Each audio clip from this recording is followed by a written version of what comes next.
Open to anyone, all around the world. Holy smokes! The Chess.com Global Championship offers the dream of playing against the best. Whoa! And hey, have we mentioned there's also $1 million at stake? The total pot is $1 million. No, that is not a typo. The prizes are unbelievably generous. We began with thousands of players. Now only dozens remain. D6! There's a fork threat, and it's unstoppable. Sam Savion is going to defeat MVL, and it's over! What a game. The CGC knockout phase has arrived. There are those who played their way in, and some are here thanks to their well-earned reputations. No matter who you are, things are about to get very, very real. If Eric finds it, oh my god, he found it! Oh my god! A trip to the CGC finals and a clean shot at the largest first place prize of the year. My friends, it's the CGC round of 32. Who will take the next step to Toronto?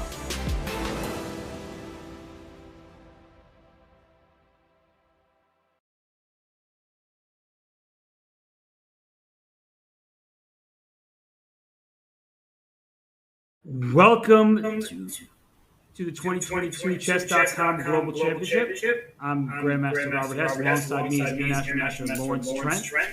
Lawrence, we're in the second day of the round of 32. How are you feeling? We certainly are. Hello, everybody. Good morning, Roberts. Good afternoon, potentially evening to everybody else, depending on where you're watching. This is the Global Chess Championship. Before we get into the action, though, I think I'm going to throw it back over to you, Robert. I hear you had a very interesting day yesterday. Yes, I did. Had to deal with a toilet overflowing. You know, that was no fun. I wasn't even in the bathroom, so I had to come back, see my toilet water everywhere, bucketing water like I was a fisherman with a hole in his boat and throwing that into the tub. So it was not a fun day, but, you know, I had to do what I had to do, and now I'm glad to be back here with you, Lawrence. Well, I'm glad you managed to sort out your toilet problems. What have we got in store for today, Robert? Well, we have two great matchups in store for today. I'm really excited about both of them. But let's remind everybody about the overall format, what's going on here in case people have been sleeping on the Chess.com Global Championship. It is a bracket format. 64 players entered the field. We do not have 64 players anymore because in the single elimination format, you're gone if you lose one single match, which is first to 2.5 out of 4 games. If it is tied after 4 games of 15 minutes plus 2-second increment, Lawrence, we get that Armageddon with bidding tie breaks. And one of our contestants in the field today, he made it through. That would be Eric Hansen. Yeah, Eric Hansen, one of the fan favorites, of course. You know, half of the chess bra empire, if I can call it that. Of course, the chess bras, one of the sort of first ever really successful streamers in this space. So a lot of people are going to be tuning in to watch Eric, and he's of course going to be playing against a legend of the game, an experienced, wily, very solid grandmaster in the form of Lenier Dominguez, now representing the US, born in Cuba, came to the US a few years ago, and is now flying the flag for the US. So Canada versus US battle in Group A. And Group C, Robert, how about this as an interesting clash? Wesley So, a man who's been in a fantastic sort of run of form recently, in my opinion, across all formats, all tournaments, playing against the legendary Vasyl Ivanchuk. Yeah, that is one of the best matchups in this round. That is Wesley So against Vasyl Ivanchuk. Ivanchuk, of course, got through Ray Robson, Wesley So's former college roommate and nearly a super grandmaster himself. So Ivanchuk, he may be 53 years old, but he still has some great chess to put forward. And as we are about to enter day 2 of the round of 32, let's remind everybody of the full bracket, because some of our fans' favorite players are eliminated from the field. The bracket consisted of 64 players, 32 of whom qualified their way in, 32 of whom were invited in based on their luminary status, their great success in chess. So for the entire bracket, of 64 players, less than 32 remain, Lawrence, and we have 4 great players still in today's action. Yeah, we'll take a look at that big bracket in a moment. Of course, the likes of Hikaru Nakamura are still in the top bracket. You can see that Hikaru made it through. It's going to be very, very interesting to see what happens today. Of course, Eric Hansen, were he to win and play potentially Hikaru. Of course, Hikaru still has to dispatch of David Navarro, but Hikaru, huge favorite, in my opinion, in this format. Were Eric to actually win, we would be getting a legendary face-off. These two have played each other an enormous amount of times online, streaming. We've seen really very emotionally charged matches between Eric and Hikaru. They do have history, and especially Eric has a bit of a chip on his shoulder, in my opinion. He wants to prove that he can hang with Hikaru and give him a proper match. So that's the match that I want to see. Of course, that is by no means a foregone conclusion. Lenia Dominguez, class player. Actually, Lenia Dominguez, theoretically, should be the big favorite today. So we might not be seeing that much, but it'll be very interesting if it does happen. And in the other section, in the bracket, we can see Wesley So, Ivanchuk. I think today Wesley is just, going to be a really tough task for Ivanchuk. But I will say this, Ivanchuk has been playing another tournament very recently. And it was an online tournament, and he really impressed.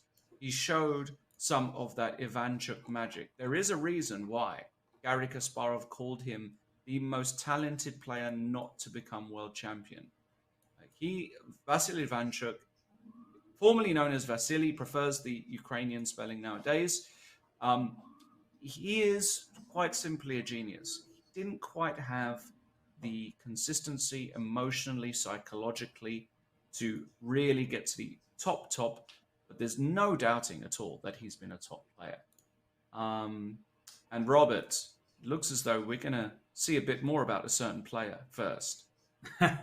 Well, we certainly will. You were hyped for the prospect of Eric Hansen against Hikaru Nakamura in the round of 16. But first, Eric would have to get through the formidable Lenia Dominguez. So before we get to that match, which features Eric Hansen and Lenia Dominguez, let's have a closer look at Eric Hansen in our latest player profile.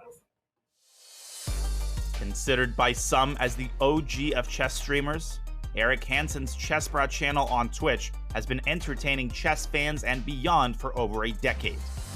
However, Hansen's day job as a content creator has also come alongside some solid performances in competitive chess.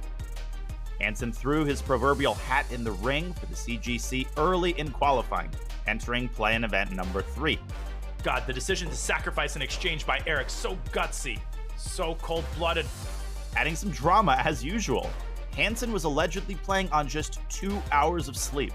Insomnia aside, Hansen was able to reach the playoff, bagging 7.5 points out of 9. Oh my God, and Eric's gonna win! Eric is a magician, beast, demon, fill in the blank. In the mini-match playoff, Hansen put enough together to land a spot in the round of 64. What did he just literally do? What? What was that a mouse slip? What? Insane. A comeback victory in crazy blunder fashion for Eric Hansen. In the main bracket, Hansen finds himself in a group with another pretty popular chess streamer, this one named Hikaru. Hansen's chances in the knockout stage may be slim, but if anyone can make the most of the opportunity, especially when it comes to making content, Hansen can. The chess bra moves on. He is dancing in the round of 32. I'm fully expecting Eric to give it his all in the next stage.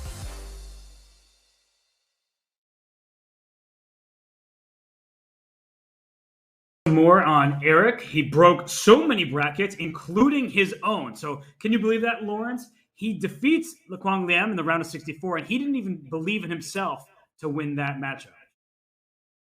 Yeah, I mean, he surprised a few people beating Lequang. Lequang is a class player, has got tons of experience online over the board, outrates Eric by quite some margin. So Lequang was definitely favorite on paper, but you know, Eric, he's a very determined individual. He's a fighter. He also feels like he has a lot to prove. He feels like in this particular format, he can go far. And I think the prospect also of being able to play somebody like Hikaru and also play for the huge money involved. Let's not forget that paying enormous amounts of money has really motivated Eric. And, you know, he's also done well in the World Fisher Random Qualifier. He's just a very, very good player. And it wouldn't surprise me at all today to see Eric go through. He might need a little bit of luck in certain spots. For example, against Lequang. Lequang was totally out of shape, blundering pieces, which is certainly not normal. And as you can see by the statistics there, Robert, we've only got Linear Dominguez, according to the poll, as a 1% favorite. That feels a little off to me. It's very off, in my opinion, because Leonard Dominguez has long been one of the best players on the planet. He has been a second for Veselin Topalov, Fabiano Caruana, and others. He is a 27-50 type of player, and yet it's an even matchup, a toss-up. I don't know what the fans are thinking, Lawrence, but I guess there's a lot of Chess Bra fans out there. A lot of Chess Bras fans out there, and you know, you were to give me evens today for Lenier Dominguez. I'm taking Lenier. I'm a big Eric fan, but I think there's too much value on Lenier for this particular match at this particular percentage. But looking at the other match, by the way, 93% in favor of Wesley So over Ivanchuk. That also seems a little bit extreme to me. Makes no sense. 93%. I mean, that can't be the odds for Wesley. So I think he is the heavy favorite because Wesley is not just a superstar over the board. Lawrence, we know that he plays a lot of online chess. He also plays variants. He's a bug house player. He plays 3 checks. He plays bullet. So that kind of experience online should pay off for him in a matchup against one of the legends of the game. As you made mention of, Vasily Ivanchuk, he was often called the greatest player, the most talented player never to become world champion. He was the world number 2 all the way back in 1991 when he defeated Garry Kasparov head-to-head, a very famous game, Linares 1991. I'm going to repeat that. Go Google, type it in, Linares 1991, Ivanchuk Kasparov. You will not see a game where Kasparov has lost so brutally. And after that event, which Ivanchuk won ahead of Kasparov and Karpov, Ivanchuk became the number 2 rated player in the world. So, Lawrence, I know you know that game very well, but that's just one game of many in the history books for Vasil. I mean, he's got classics across the board from the 80s, from his candidates tournaments, the 90s, and his battles with the likes of Short and Gelfand and Kasparov and Karpov, right through. I mean, he was playing in the, still top level early 2000s, was still a 27-30, 27-20 player for a long, long time in the early 2000s. It's only really recently, I would even say in the past probably 6 years, that he dropped just below 2700, but he was basically a 2700 player for 30 years. And, he's got, what's great about Ivanchuk is that he's one of these players, one of these very rare players that you can truly call a universal player. If you look at the openings he plays, he can play absolutely any position. He's comfortable in any opening. And the depth that he knows in those particular openings or structures is quite astounding, actually. If you look at other top players in the world, a lot of them, even in the elite nowadays, don't have that flexibility. One name that comes to mind is Maxime Vachier-Lagrave. You play white against him, you play e4, you know you're going to get a Najdorf. You play d4, you're most likely going to get a Grunfeld. So Ivanchuk is a very, very special player in that regard. As I said in the introduction, the thing that has let Ivanchuk down is his nervous energy, that has been an issue, his consistency in that sense. I remember, Robert, when I commentated on the candidates in 2013, the start of the Carlsen era, when Carlsen miraculously managed to lose the last round and Ivanchuk beat Kramnik in the last round. Kramnik believing that he needed to win with the black pieces because the likelihood was that Magnus was not going to lose. So Ivanchuk played a Perk or a Modern, whatever it was. Ivanchuk crushed Kramnik with the white pieces there. But in that very tournament, Robert, he lost on time, I think it was 4 or 5 times in that tournament, 4 or 5 games, something like that. I can't quite recall. So that shows he's got these moments of brilliance and then these moments of complete collapse. And that is unfortunately what has obstructed him from really being the best of the best. Yeah, and actually, that may even continue to this day because against Ray Robson in the first game, Vasil lost on time in a rook endgame where, yes, he was getting a bit outplayed, but it was objectively a draw throughout. And then in the recently concluded, actually, it's not concluded, right? The Bear Cup. I'm sorry if I'm misremembering the name. It's Julius Baer tournament. Julius where Baer. In the preliminaries, he started off very well, something like 3 wins in his first 4 games, and he kind of lost steam along the way. So for Vasil, endurance, he will have to keep up that stamina because when you're playing Wesley So, one mistake could result in immediate defeat. That guy will punish you. He will play with pinpoint precision. So we will get to the matchup between Ivanchuk and So in a bit, but I have to go back to kind of the featured matchup. And there are so many chess bra fans out there, Lawrence. And so when I think of Eric Hansen versus Lenier Dominguez, and we have to recall that Eric just beat Le Quang Liem, a superstar in his own right. So now against Dominguez, I think the problem for Eric in this matchup is Dominguez does not beat himself. Dominguez is one of the most solid players at the recently concluded Olympiad. The guy sits in his chair through the entire game. Like, he is not somebody to be distracted. I know for a fact he's determined. I was just messaging with him the other day. He said he's glad that he gets a few days off after his first round win against Chagayev because he was just exhausted from all of the events in St. Louis, the Rapid and Blitz, the Sequel Cup, the Champion Showdown. He then beat Chagayev very convincingly, gets a few days off to prepare for Eric Hansen, and he said, he wants to take online chess more seriously. There's so many more events happening these days, and that could be a bad sign for Eric Hansen. Yes, it could be, but on the other hand, he might have the confidence now. And, let's talk about match strategy here, Robert, because Lenier, as you said, so solid, so well prepared in the opening. How do you beat somebody like Lenier Dominguez in this kind of format? And for me, I don't think it's really in Eric's nature so much. I actually think Eric doesn't get enough credit for being as classical. Like, he's quite a classical player in certain ways, Eric. He's not some maverick coffeehouse grandmaster. So I think what Eric has to do is, I actually do believe he has to drag Lenier into the trenches a little bit here. Lenier does so well in his orthodox structures. He knows his systems. He knows his openings. So where are you going to be able to really fight? Are you going to go down a long line with Lenier in a Najdorf and try to test him and if he's up to date? Of course he is. He's playing a lot recently, done tons of work. So for me, if I'm Eric, I'm like, okay, I want to do something that's not too daring, but at the same time, I don't want to be too vanilla. That's the sort of direction I want to see from Eric. I think that is his greatest. That gives him the greatest chance today to succeed.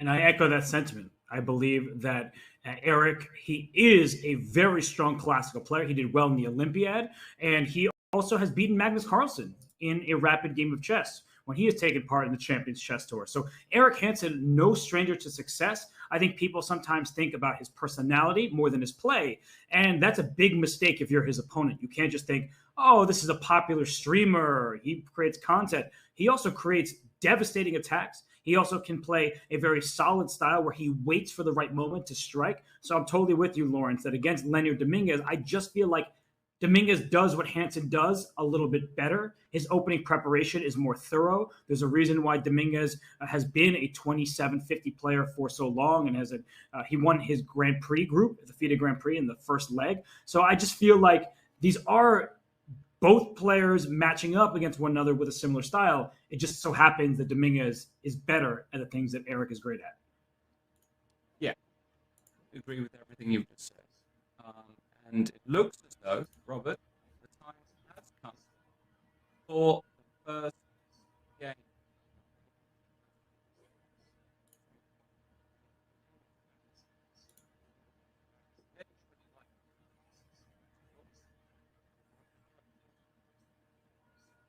There. None whatsoever. Five, knight of 3. And Eric not moving instantly. I mean, he is a great bullet player, but he's taking his time in the rapid format. And I got to say about Eric here, and actually about their ratings, it's like almost their real life classical ratings. Eric is a bit higher than 2600. Lenier is also higher than 2724. But that rating difference is approximately what it is in over the board classical. So Lenier wanting to make the most of the white pieces. Lawrence, standard affair thus far. An early rook e1, just making sure this e4 pawn is nice and defended, but standard opening fair thus far. Well, one of the most well-known openings of all time. We have an absolutely main line Spanish being played tens of thousands of times, if not hundreds. Well, actually, sorry, let me correct that. In all chess ever played, millions of games have been played in this position. And now Eric is taking a pause, which is very strange to me. I have no idea. Okay, he finally castles h3. This is the main line. And now comes the critical moment. Which Spanish is Eric going to choose? Is he going to choose a Brea? Is he going to choose a classical? Is he going to... It really depends. Let's see what he goes with here. I'm very curious what he decides to do. Yeah, the move knight to b8, I think, would come as a surprise for our newer players in the audience, those who are less familiar with the black side of Spanish. But the point is that this knight can go to d7. The bishop will be unobstructed on the diagonal. And eventually you want to gain space with this move c7 to c5. So there are times where you play knight a5 and c5, knight b8 as you're mentioning, or you can play this a bit more calmly as black. You can just start with a move like bishop to b7 and then determine how to proceed after that. But Eric deep in the think tank at the moment, and he plays bishop d7. Lawrence, what on earth is this? I don't think I've ever seen it, actually. It is very rare. Have you seen this before? No, I'm in the Game Explorer here, and there's only been one game in this exact position, and White has played knight b to d2. White, in fact, won that game. But what on earth is bishop d7? And Lawrence, it was played after about a minute think, so it's not like some kind of, I don't believe, preparation that he was working on for a while. He just maybe at the board inspiration, but look at the advantage. It says 0.7 for White, but this just feels like the wrong plan. I mean, I don't believe that, Robert, at all. This can't be made. You know the guy plays the Spanish almost all the time. In fact, I'm busy looking this up because I'm very curious. I've never seen it. It's one of the most played positions in chess, and I've never seen it. And just to give you guys an idea, it's been played 82 times and by nobody of any serious... Well, Asmai Parashvili played it once in 1992. Asmai Parashvili played it once in 1992. Very deep preparation with engines in 1992, of course. Yeah. And then A5, I mean, is this inspiration or is Eric just plugged into the newest AI that nobody's ever come across? I don't know. Very, very interested to see how this all works out. Yeah, and I will say, as we are about to get Ivanchuk against Wesley So underway, that maybe playing something offbeat against Lenier could be a good strategy. Lenier Dominguez, as I mentioned, he had worked for Veselin Topalov, he worked for Fabiano Caruana. He is a renowned theoretician as well as a world-class endgame player. So you don't want to mess with Lenier in main lines, and I guess Eric is taking that to heart, but now he's going to be saddled with an isolated pawn over here, and that could become a target. He's also just given up control over the set. Lawrence, I am so confused by everything that Eric is doing here. He gave himself an isolated pawn. He's handing white the center here unopposed. This feels like it goes against every single thing I've learned about chess, and yet he's doing it so quickly. I almost have to believe him. Yeah, I mean, I just don't understand any moves that Eric's making. So the first question is Eric Hansen actually playing? Is it his dog or his cat that's picked up the mouse? What am I seeing here? Looks absolutely horrible for black. You've got this long-term weakness on a5. You've got this long-term weakness on a5. You've got, White's got the big center. White's got play down the c file. He's got all the breaks, all the pushes, right? This is just an absolute... I just don't understand how this could even be close to, preparation. Well, the engine backs it up a bit, says barely better for White. So we'll leave Lenier to think as we get the other game, the opening here between Wesley So and Vasil Ivanchuk. We have a Sicilian. So we have some potentially sharper stuff in this game. Just because the Sicilian doesn't mean it's going to be open. But if we start from the beginning and just go through the moves quickly, we had d4, knight f6. Oh, knight f6. No a6 by Chucky here. He doesn't want to play, I guess, directly into the Najdorf in these variations. Instead, he plays into the Richter-Rauser in the classical. So I'm into this, Lawrence. I think that both sides are playing standard fair. Black with the double pawns on the F file, White with the healthier pawn structure, the king castle the B1, but Black has the long-term potential of the bishop pair. Yeah, and, the Richter-Rauser... or the classical Sicilians, you said, one of my favorite openings, I must say, one of my favorite Sicilians. It's very double-edged because, as you said, Black gets the two bishops in exchange for a compromised structure, slightly weakened king.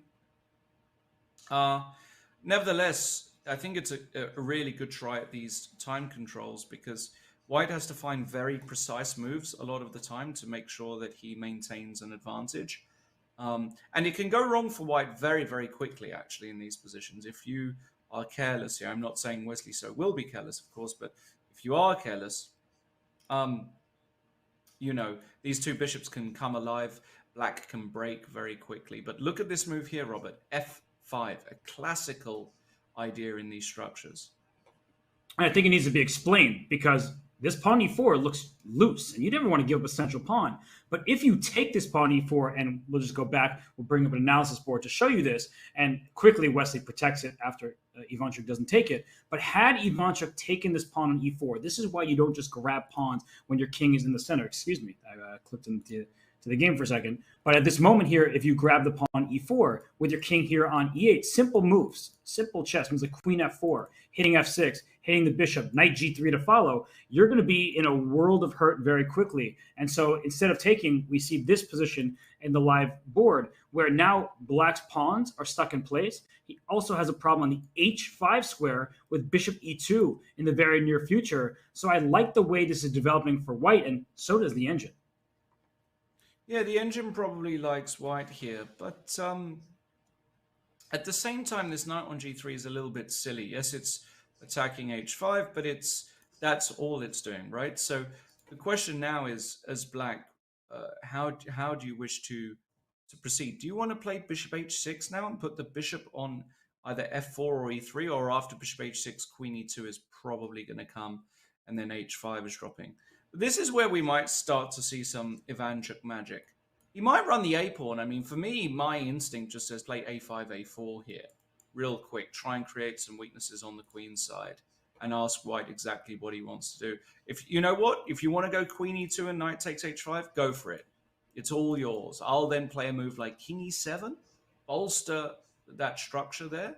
always give myself the opportunity of bishop h6, then the other rook can come in. I'll tell you what, Robert, I take black here. I know the computer likes white, but I think from a practical perspective, I really like how black, because the chances black has got here.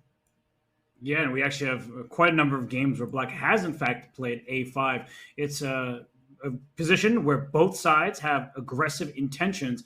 The king on e8, as you mentioned, can go to e7. It's actually safe thereabouts on e7 unless white can successfully take this pawn and thrust g4, g5 very quickly. So it's a race in a way. Black trying to storm up the queen side, white trying to grab this pawn h5 and push pawns on the king side over here. So it's a very, very dynamic position and very different from the game we have between Hansen and Dominguez. And there it is, Lawrence. You can pat yourself on the back. King e7, sort of a preemptive move. That may look ridiculous to many people watching the game. Why in the world would you move your king in front of your bishop? The king wasn't in any danger. Nothing was hanging. But it is to do exactly what Lawrence Trent told you. Bring this rook over the queen side, throw your pawns up the board, and go for the attack. So, Lawrence, your understanding is proving itself.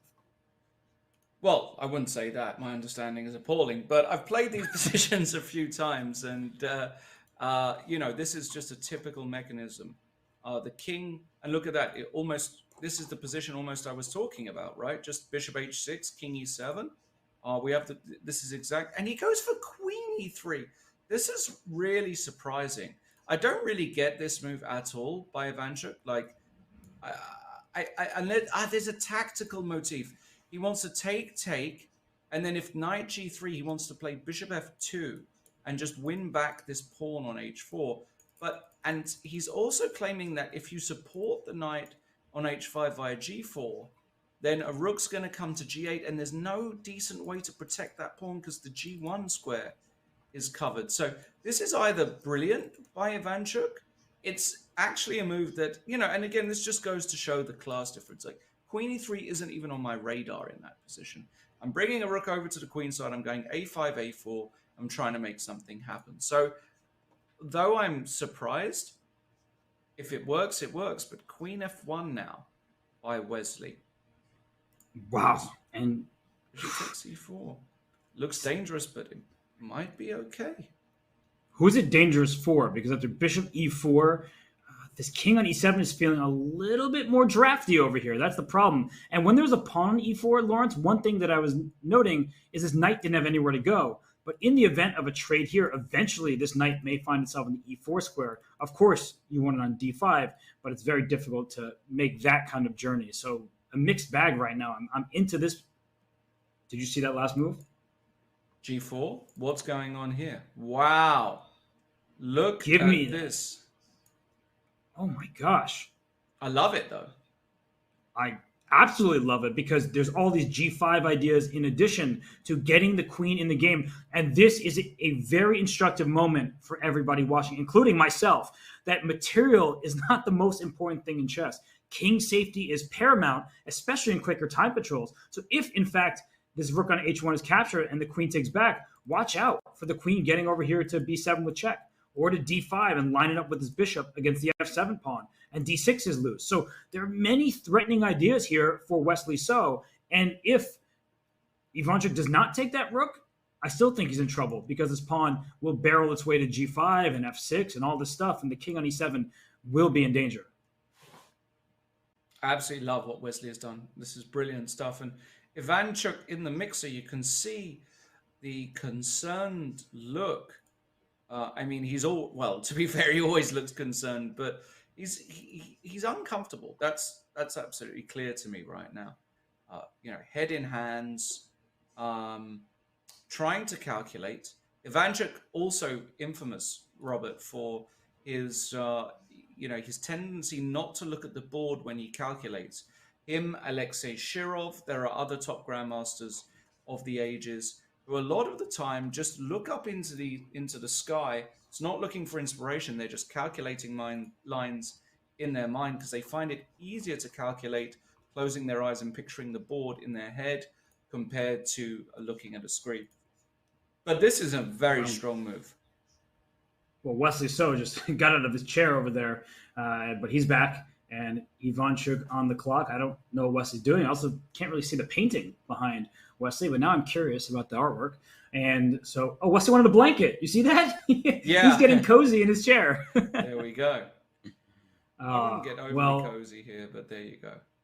No, neither player should be cozy, but Wesley, he just gets a little more comfortable there, gets warmer with that blanket, and both players very focused. We should go back to the other match between Lenier Dominguez and Eric Hansen. Maybe not as electric on this board, but still, to my eyes, and I have 4 of them, I wear glasses every single day, Lawrence, it looks so good for white, and yet off to the side here, it just says, nothing much. Black is doing just fine. Maybe we just don't understand chess. This is extraordinary stuff, because back in the day, Robert, if I were growing up and this position were printed in an openings book, an ECO or a BCO, or even an informant, this would be given as better for white. Center, better pieces, isolated pawn. Nowadays, people just don't mind defending these positions with black. It's very bizarre to me because it still looks, from a practical point of view, absolutely tough for black. But maybe not. Maybe, if black manages to get in bishop f8 and starts to pressurize that e4 pawn, you might be good. But of course, you can't do that at the moment because the knight on f6 would be chopped off. So the big question here, I think Lenier is taking a timeout here because is he seriously considering bishop takes f6? So your point is that e4 becomes very safe after you take there, and the bishop on the dark squares won't have much promise. He might have been considering it because bishop h4 was very natural, and he could have played that in 2 seconds, but instead he spent quite a deal of time playing it. And I guess from my point of view, there are several elements that you were mentioning that I agree with, but also king safety. It doesn't look like the black king is any danger, but with an extra pawn, if we cut the board in half along the e to the h file, white can quickly launch an attack. And if a rook can swing over to the king side as well, like with an e5, a rook e4, rook g4, it's not entirely out of the question that occurs. And look at Eric. He backtracks, and the engine goes up and up over +1 after that move, Lawrence. And I'm looking at this. I'm already taking on e7 and maybe playing knight h4, knight f5. Let's go forward. I love that. I love that. A knight on f5 is worth a pawn. That's what Garry Kasparov said. He means that kind of, not literally, but metaphorically, a knight on f5 is such a danger to the opponent's king. It hits g7, it hits h6, it hits e7. It just sits in a very nasty position. And I absolutely love this move, especially because black can't play g6 because you drop the h6 pawn. So there's no real way to stop knight h4, knight f5. You would then have to put your rook somewhere awkward. And also importantly, well, rook a3 played. Also, I don't mind this move at all by Lenier, but perhaps not as well. Yeah, it's probably not as critical as knight h4. Nevertheless, I mean, I still prefer white, but now the pressure back on e4 comes. Maybe white had to be as proactive as that previous move. Maybe white didn't have the time to make a cute move like rook to a3. Okay, pawn to e5.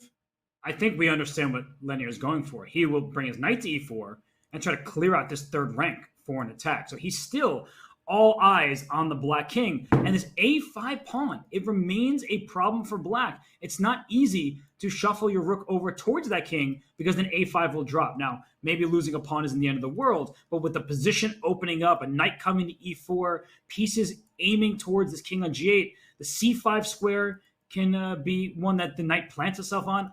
I get what the eval bar says. I've never believed it this whole game. I still don't. I really like Lenier's position, but if Eric can play tactically, if he can find the right moves here, maybe he has a way to bail himself out. Possibly, but yeah, you're right. I wouldn't take black here any day of the week. This is, the white's moves flow so naturally. That's such a key thing in these matchups, especially at this time format. Look at the time remaining, 6 minutes each.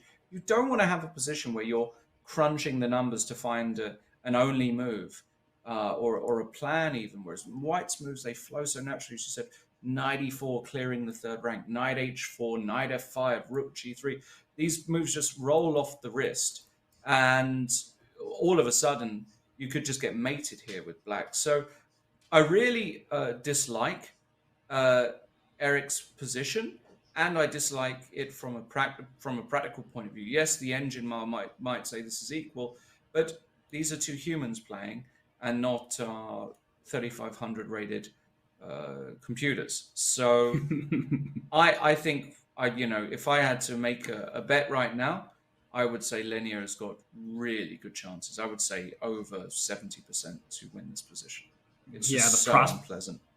The prospects of an attack, the better pawn structure, one extra pawn towards the enemy king. Maybe there's even e6 flick to throw in at some point just to make the king feel less safe. So Eric's struggling to figure out where this knight goes. I think most of us would want to bring our knight forward with knight f6 to d5, but there may be an argument to be made for knight d7. Sometimes retreating moves are, in fact, the best moves, and we can go after this pawn on e5. He does that. He prevents knight e4 for the time being because e5 is loose, so I do like that move a lot from that perspective. But then I'm thinking about rook e4, an idea I mentioned earlier. If I can quickly get this rook into the game, perhaps the black king doesn't feel great, but this rook on a3, Lawrence, it is kind of just hanging out over there. It doesn't have quick access along the third rank. So Lenier, he does have a lot to prove, even if we both are saying his position looks very nice. Yeah, I was just wondering, Robert. I mean, I'm just trying to get creative early on in the day. Can you go knight e4 anyway? I mean, it has to be checked. I'm pretty sure Lenier is thinking about it. I mean, the engine bar is probably going to go nuts for black here. But actually, it doesn't. So I'm trying to make some kind of, knight e4, knight e5. Actually, knight f6 check here has to be checked as well. But I wanted to try knight takes e5 first. Rook takes e5. And now I wanted to try knight f6 check. I mean, g takes f6, rook takes e5, f takes e5, and simply queen takes h6. And claim that rook g3 is coming next. And how do you stop that? There's, I think, miraculously, rook h6 to g6. No, but that is no, but I'm really into this because from a distance, this looks winning for white. Like rook g3 check is unstoppable. But there is, fortunately for black, this defense here where white gets to scoop up how many pawns? You'll get another pawn here, but it'll only be 2 pawns for a knight. So knight e4 was in fact played by Lenier Dominguez, which means that Eric is on the clock to figure out, is knight takes e5 acceptable? Does it really work out because of your wonderful idea, knight f6 check? So Eric actually looks like he can make that draw if he plays knight takes e5, but he's going to spend a couple minutes calculating just to be certain of that. I love it. You put Eric in the grinder and you ask him the question. And Eric now, you just saw him pull up his chair. He understands he can't immediately play it. He'll probably burn another minute here. Because also, if you don't play knight takes e5, what exactly are you supposed to do? Because white's next move, I believe, will it? He does go, but now he drops the a5 pawn. So why can't I just take on a5 here with white? I think you can, and then e5 will drop. But then you're not worried about, I guess there's just no tactic. There's no mass liquidation, queen d8 at king h7, and you're okay. Just about, right? Yes, Lawrence points that there is a check on the back rank, and there's no good discovery with the knight. If you go knight g5, the rook takes it. If you go knight f6, the pawn takes it and protects this rook. So even though there's a stare down along the e-file, there's no good way to capitalize on it, and the king on h7 is safe, even though a check was given along the last rank. What a position this is. I mean, you don't see something like this every day, but Eric Hansen deserves a lot of credit. And for Lenier, he's going to, I think, kick himself when he goes over this game, because he is the type of player, I'm just quickly going to show the position, not going any depth. But after that bishop trade on e7, knight h4 to f5 is something that Lenier sees 9 out of 10 times. This is the one time he didn't find it. And it's actually a very logical choice. Just bring your knight forward. e4 is defended. the knight's going to be a huge hassle for black to deal with on this side of the board. And the rook on a8 can't move because a5 really is hanging while white center is protected. So that was a really big missed opportunity. I think Linear probably would have won the game had he played this, just because from a practical point of view, it's very difficult. But credit to Eric, because once Linear missed it, he has been just perfect after that. So good job by Eric. I think he will likely hold this. We'll keep an eye on it, Lawrence, but I think we should go back to the other game just because that position is far spicier between Wesley So and Vasil Ivanchuk. And I'm surprised by this, Lawrence. Wesley's down on the clock. Yeah, Wesley's down on the clock. He might have spent a bit of time on Rook G1 there. And it's amazing. We haven't actually had much progress at all since we last checked in with this position. And after Rook G1, very, very tough to call. It looks like a mess to me. This is one where patterns and pattern recognition and all kind of goes out the window. You just calculate here. And you either calculate well or you calculate badly. Now, Vasil Ivanchuk, I've got to get used to not calling him Vasily nowadays after so many years. Vasil Ivanchuk, classic, fantastic calculator, really understands positions. But one of the other things that really held Ivanchuk back over the years was, I remember reading it, I think it was either a Dvoretsky or Shereshevsky book, I'm not exactly sure. But one of the things that held him back was the fact that he got too involved in calculation. He found too much art, too much beauty, too much aesthetic intrigue in certain positions, and used to just burn too much time because he was so fascinated by what he was finding. And that, of course, is not a practical approach to a game. You can't just go as deep as possible into positions. You have to go with a bit of gut, a bit of instinct. He decides to play Rook C6, which looks like a perfectly good move to me, but the engine hates it.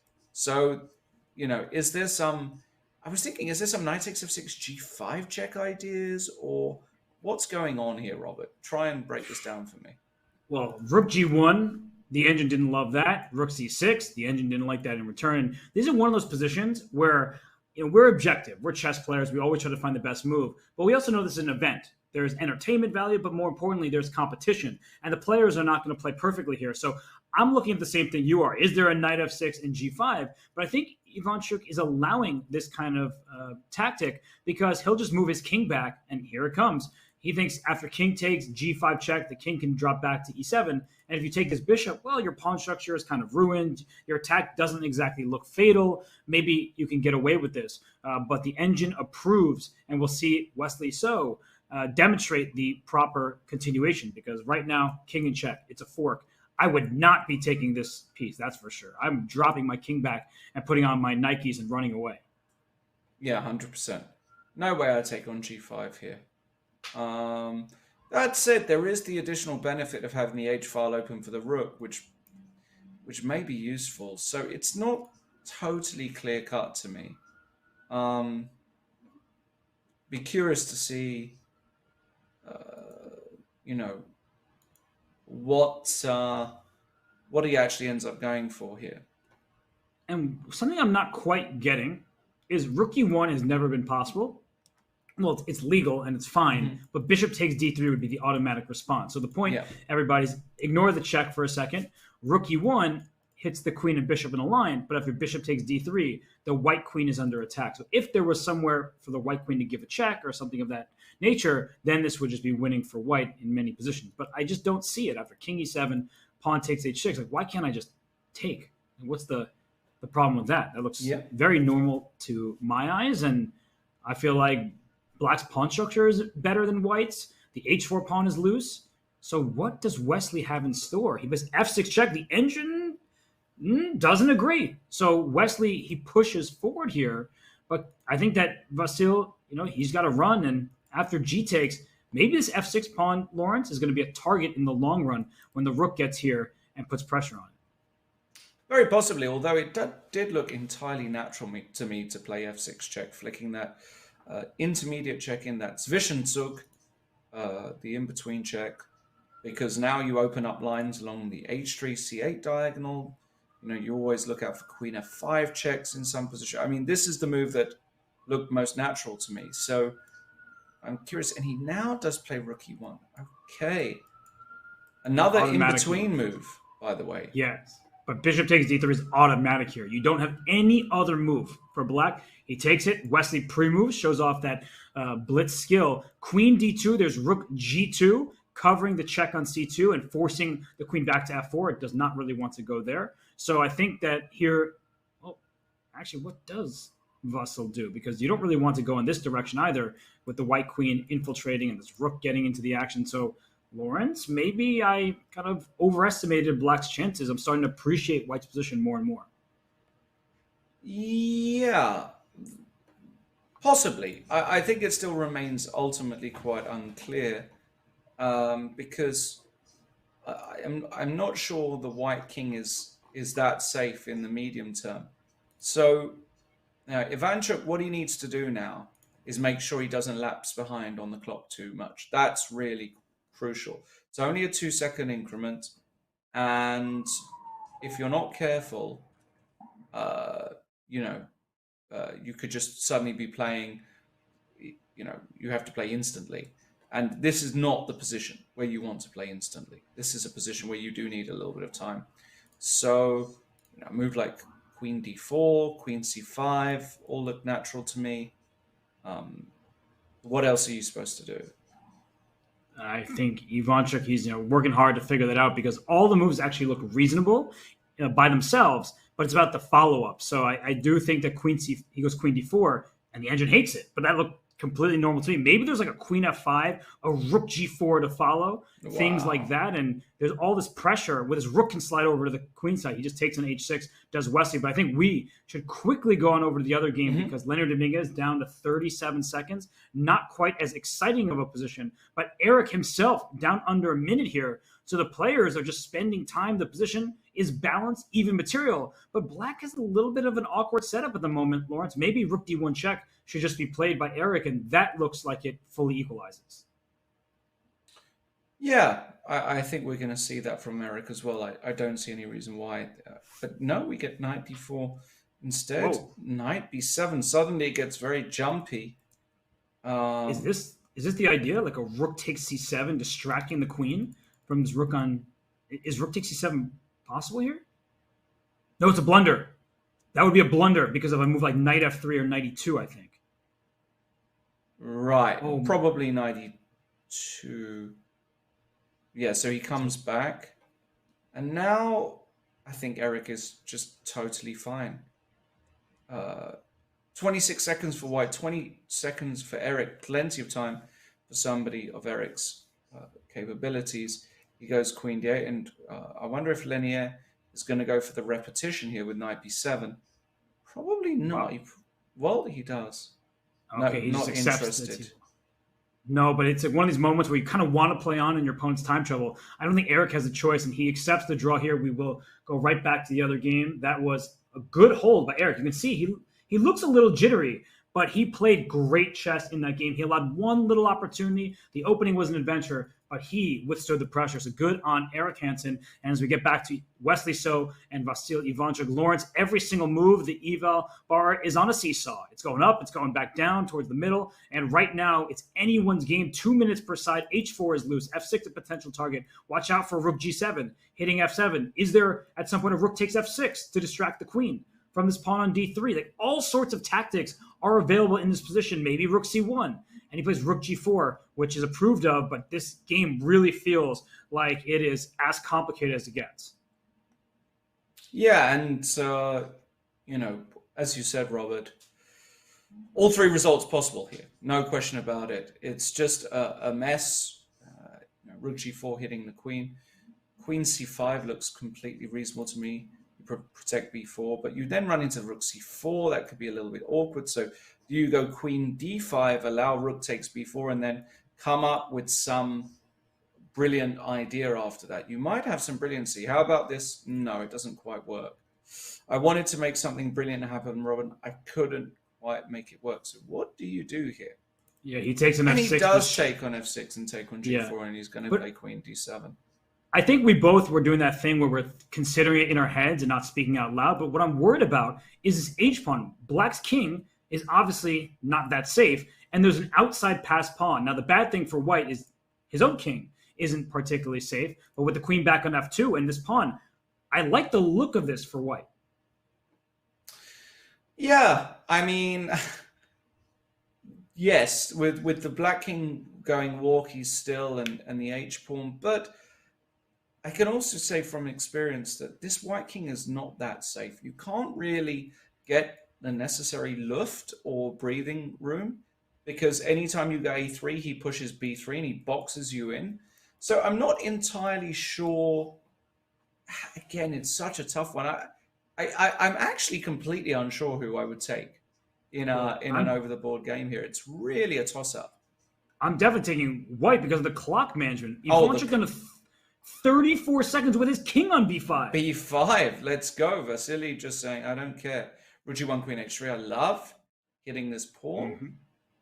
Like, why is this Yeah, queen e2, who cares about d4? Just take the pawn h4. I don't think d4 check is that big of a deal. So how do you protect all of your pawns if you're Wesley? Maybe. Not at all clear to me. Okay, plays queen e2, but I'm not convinced that queen takes h4 is impossible. That feels like a pawn that can, in fact, be grabbed. And I would take it because after d4, I just bring my king back to b6.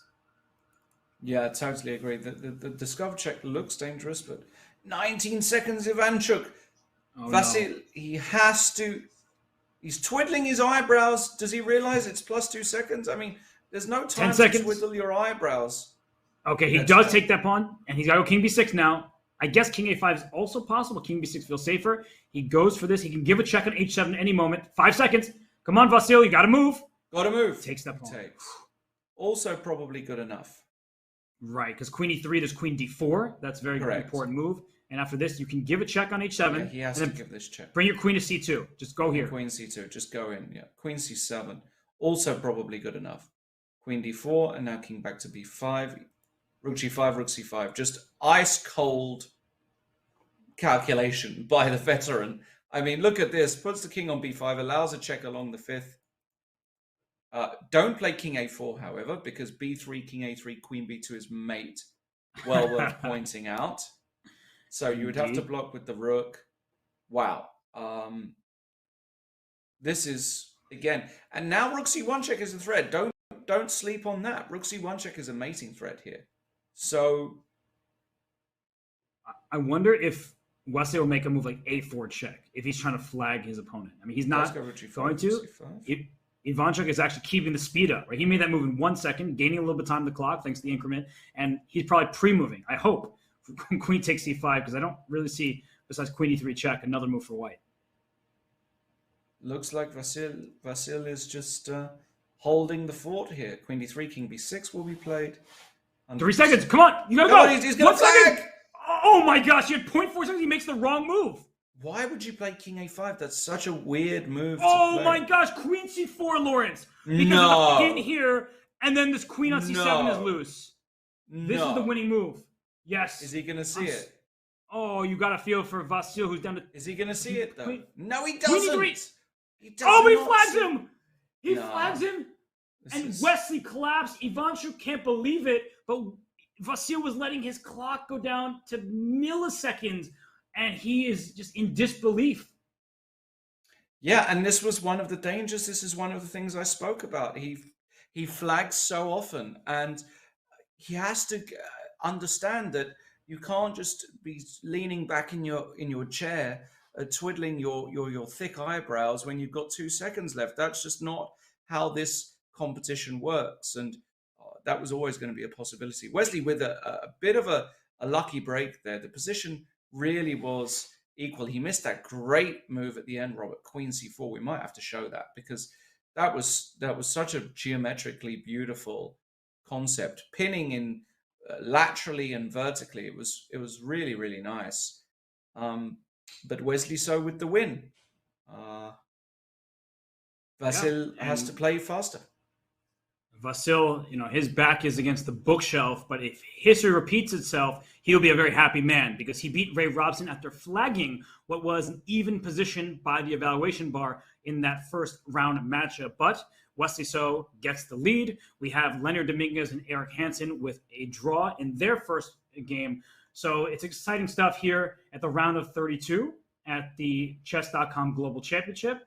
And we are going to head on over for a short break. And when we return, the players will get back for round 2 of their matches here at the Global Championship.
And we return here at the round of 32 in the 2022 Chess.com Global Championship.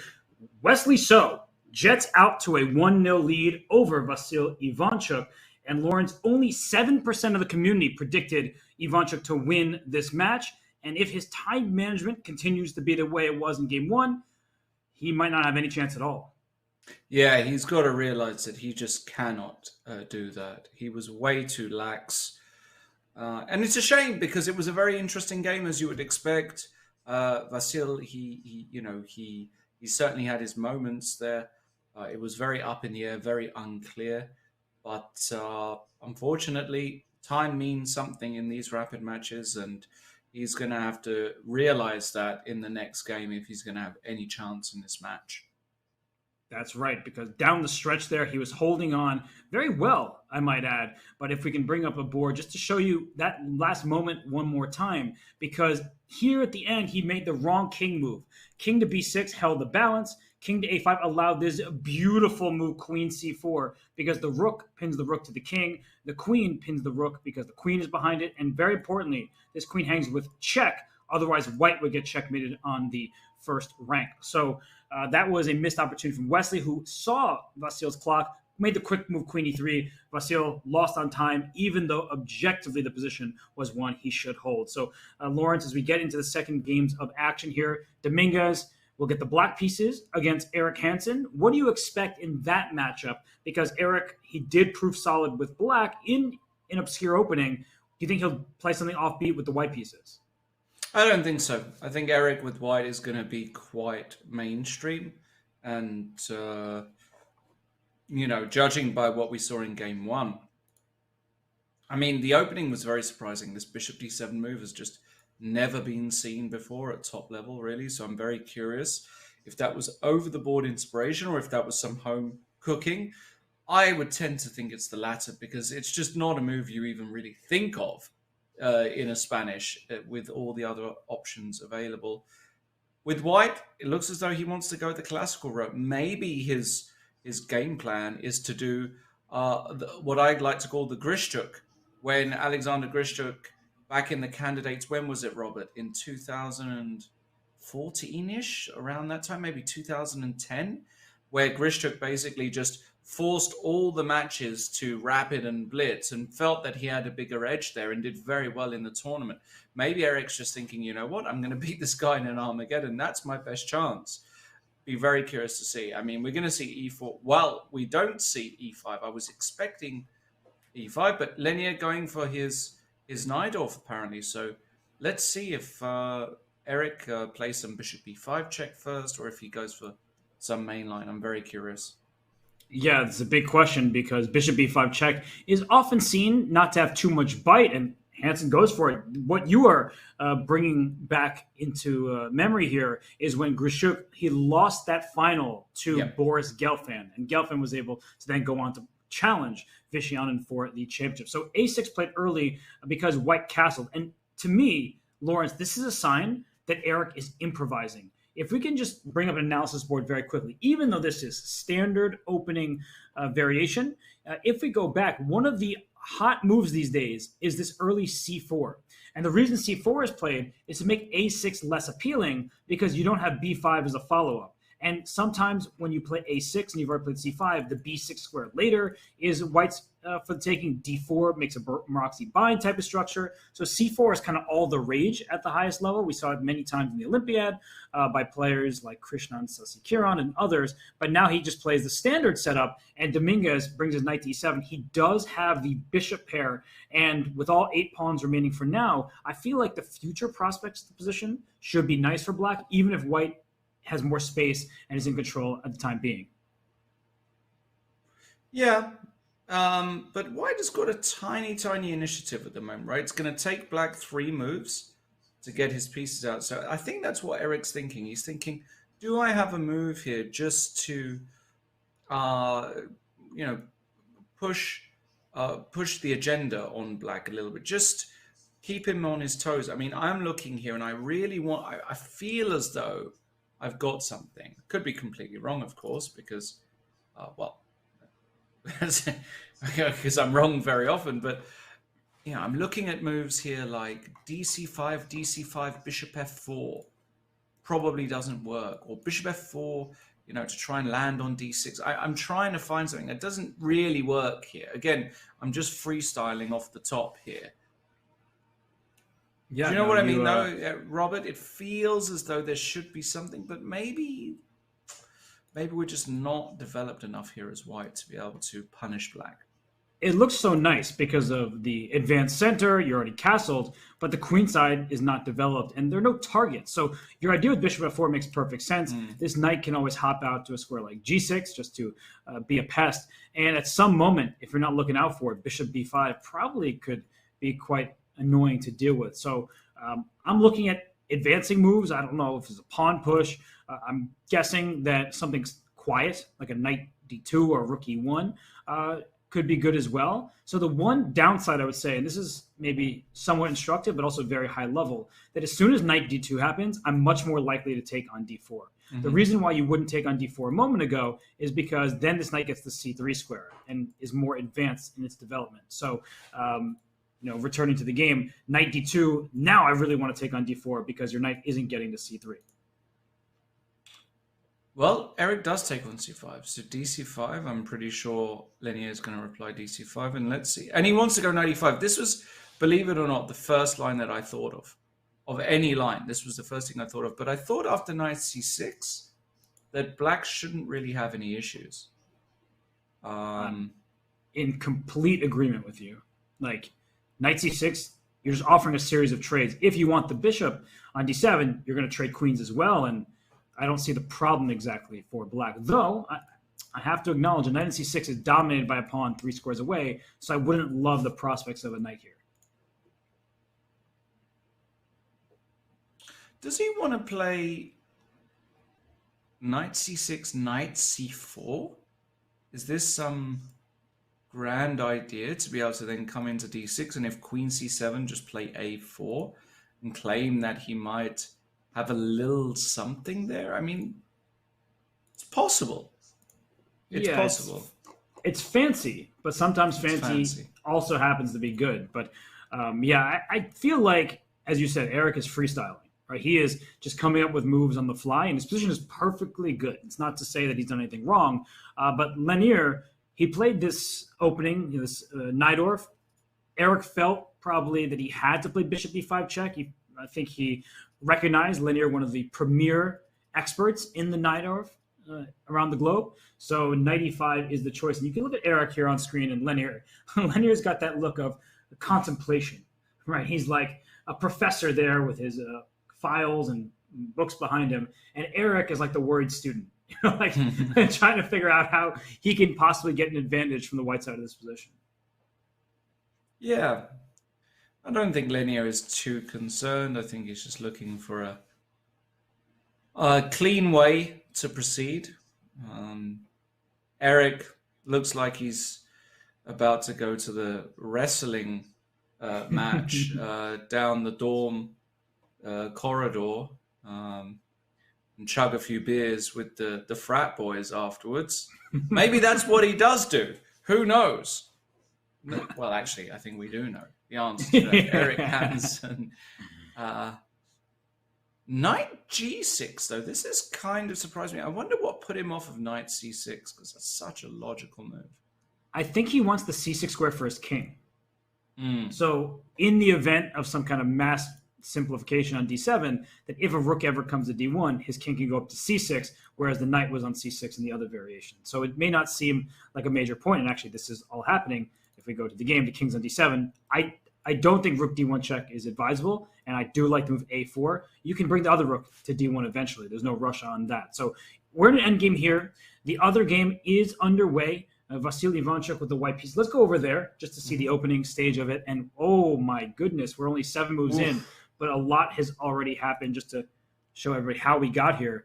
These positions, Lawrence, with f3 going into this kind of variation, very sharp. Well, I wouldn't know anything about this line except that I had this exact position in one of my recent tournament games, or something almost identical, in fact. This is a very modern way of playing. Knight f4. trying to recapture. And now the move g5. This is exactly the move that I was expecting. But believe it or not, I think knight h3 is the correct move here. Looks like a bit of a lunge attacking this knight. But what black is basically saying is, I want you to go back to e2, and then I'm going to claim that I can keep a pawn. But yeah, this is strayed slightly from one of the games I played. Actually, this position was played in the same tournament I played, and it didn't work out well for black, actually. So I think you have to really know your stuff inside out. But who's playing black? Well, Wesley So. Wesley is one of the most prepared, thorough theoreticians in the world. He doesn't just play stuff. And now I think Wesley's going to be very happy to see this move. Knight fe2, ed, and maybe just queen e7. Exactly. I even think this is giving me, it looks very familiar, this position to me. And the point is that bishop takes g5, I don't think is possible somehow. And Ivanchuk is trying to work out why. As am I, actually. A few things here. One, if you're a chess player who is not 2,700 rated above, and that includes me and Lawrence, we're not there, don't try this at home. I mean, This is just a position that makes almost no sense. But bishop takes g5, I think the idea is to take on c3, force a pawn on that square, and then make developing moves like knight to d7. Now, that seems a bit obscure, and this whole opening is strange, so I'm not going to pretend otherwise. Black is up a pawn. White has what at first glance seems like a healthier kingside prospects because there's a pawn g5, but then you realize this pawn f3 is not well placed. It weakens the dark squares around your king. So this king may in fact slide to f2 at some point. Not an unreasonable decision to make even right now. So I feel like black is going to quickly develop with his pieces, and maybe you should just take this pawn on g5 because something like this is not the end of the world for white. It's just you have to watch out for all your squares. Yeah. Everywhere. Yeah. Is this the position on the board now? No, there has not been a move after queen to e7. Vassal is thinking. I don't envy his task whatsoever. This is very deep. And the other point is that, Robert, important is that after bishop takes g5, bishop takes c3 check, takes knight d7, as you said, looking to hop into e5 and d3. King f2 runs into very neat, I don't know which one is better, knight e4 or knight g4. Probably knight g4 you would expect. And then queen g5. And the king is lured out into the open. Knight e5 is coming again. g4 is weak. Castles in f5 might come as well. That would really rip one open. And all of a sudden you could lose very quickly. King f2 by Ivanchuk. Hate it. But I get it, but I hate it. Because, I mean, the problem is bishop takes g5 is never a threat now, right? So, do we have time to play something decent here? I mean, what if we just go knight d7? Knight g3, knight e5, and say, we're actually going to just consolidate here, have an extra pawn. Yeah, and I think... I guess I'm of two minds here, Lawrence, and maybe you can help me figure this out. So on one hand, I don't really like white's position because I don't see how you're going to make up for the fact that you're down a pawn, that black can probably just play knight e5 here and continue the initiative. On the other, what I will say is I feel like Ivanchuk needs to win this game because if he draws this game, I'm not really trusting him, with all respect to the legendary Vasily Ivanchuk, that he is going to be able to withstand the pressure that Wesley will put on him in game 3, on the clock, on the board, everywhere. So I feel like he needs to win. So from that perspective, this feels like a position where he might lose, but he also has pretty decent chances of winning. Yeah. Be very interesting to see how this one actually develops. But why is Wesley taking so long for knight e5 here? What are we missing? It's such a natural move. He might be thinking about throwing in bishop takes c3. I know I would be thinking about that as an option. Because if you're not careful as black and this knight moves to e4, then a3 is going to like trap this bishop with queen a4 to follow. So there is a little intrigue about this dynamic between bishop and knight. I totally agree with that. And Wesley, I don't really want to take that badly on c3 at the moment. I feel like opening the b file also has its drawback, not to mention the c4 pawn will likely be able to be captured in many variations. I'm going to show that very quickly. We don't even need an analysis for it, but just to show everybody what that looks like is bishop takes c4, knight takes c4. It looks like I blundered a piece, but after queen a4 check, I'm able to win it right back because there is no bishop on b4 in the queen's path. So something like this would be available if white has the knight captured. And if you don't capture, as I was saying, maybe there's like a knight e4 and an a3 and this bishop is in trouble. Clearly the answer is not accurately because it's better for black based on the eval's reaction. But I think you start looking at this position, Lawrence, and I don't know, things are looking a bit iffy from black's point of view as well. No, definitely. It's one of those where, things could still go horribly wrong. And that's actually, a lot of this stuff, this G5 stuff has been checked by Wesley on a computer. But I'm not saying that Wesley does this at all, quite the opposite. But if you're not thorough with your preparation, a lot of the time you just end up playing these very computerish moves that when we were taught how to play fundamental chess strategy, we were told not to play, but can exist in certain positions. All of a sudden, you end up playing these random lunges and weakening moves. And if you don't know the ins and outs of the position, you could just fall on your own sword. It's really, G5 suddenly, if it gets taken and a knight lands on E4, it's over. The game is finished. It's just curtains for white, for black rather. So that's where being a top pro really makes a difference, that there's not this kind of artificial approach to these opening ideas. And somebody like Wesley, another person I think of is Fabiano. How deep he goes into those positions. He doesn't just accept a computer move and say, okay. He wants to understand the potential dangers and the practical issues. And Wesley goes knight b6. First thought, hate it. Don't understand, again, why knight e5 is not on the board. I'm just too weak to understand why this move, it's just the knight belongs on e5. Sure, the d5 pawn is available. But now I'm a bit more concerned, like if I play a move like knight c to e4 here, the problem is you can't go knight b d5 because a3, bishop a5, queen a4 check picks up the bishop.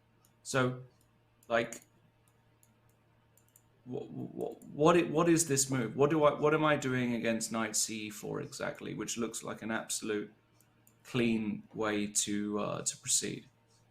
Can the other knight take? I say with no certainty whatsoever. I'm like, yeah, but then bishop takes g5, and I take white all day of the week, including Sundays.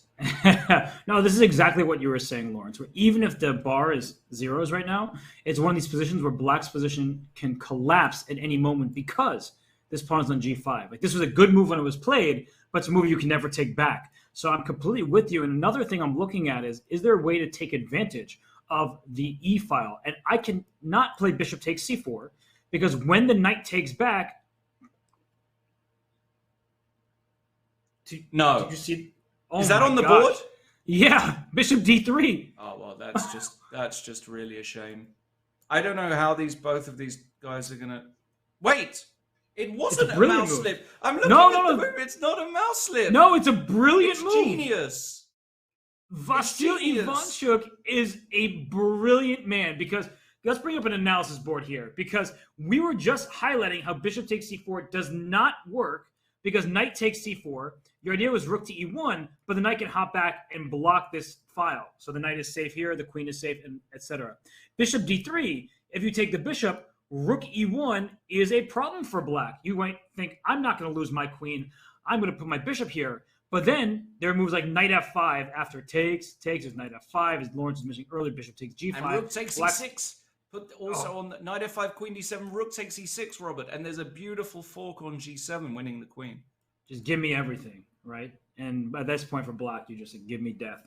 So it's just you're getting blown off the board. So bishop d3, you stop one square short of expectation in a sense. You're also going right for this f5 square. You can't, this pawn won't go backwards. I want to put the pawn on g6. Not allowed. This king does not want to castle into danger with the g5 pawn loose. Rook e1 happening. Wow, I love this for Ivanchuk, and I think I'm backing you up here, Lawrence. The move knight b6 was the culprit. If that knight were on e5, this never would have been a problem. Again, it doesn't make sense to me. Knight e5 just flows off the hand. You almost know instinctively it's the right move. So I would love to know why Wesley didn't play that move, because it's the first move you see. And now what's going on? Well, it goes back to exactly what I was saying two minutes ago, Robert. You get a position where you play a lungy move like g5, and all of a sudden, a few moves later, you're out of book, out of preparation. A move like bishop d3 appears on the board. Rook e1 is coming. You don't want to castle because there's rook e1, bishop g5. What actually are you supposed to do here with black? Like, I'm looking at this position and I see zero real ideas. There are knight f5s, bishop f5s, rook e1s. I hate it for black. And I actually, with the time advantage that Ivanchuk has now got, I'm firmly saying that I believe in Chucky here, and I think he's going to do a number on Wesley.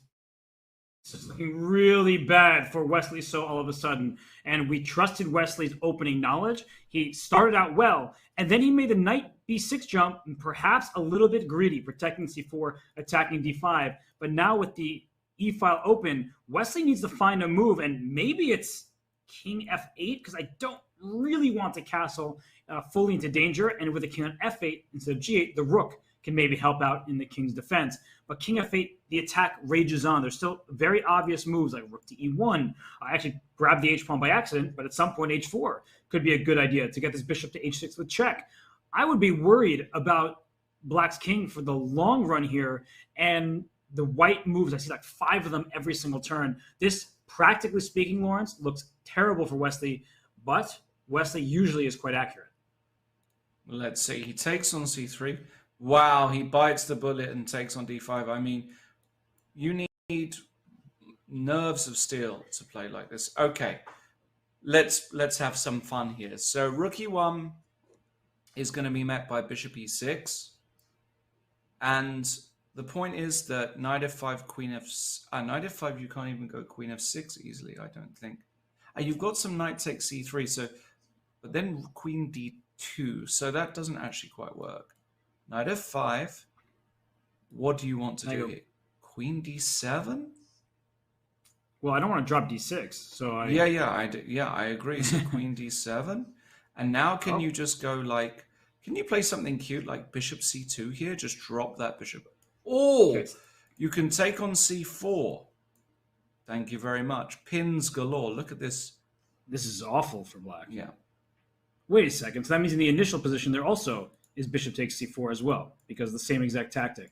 The knight is distracted from the other knight.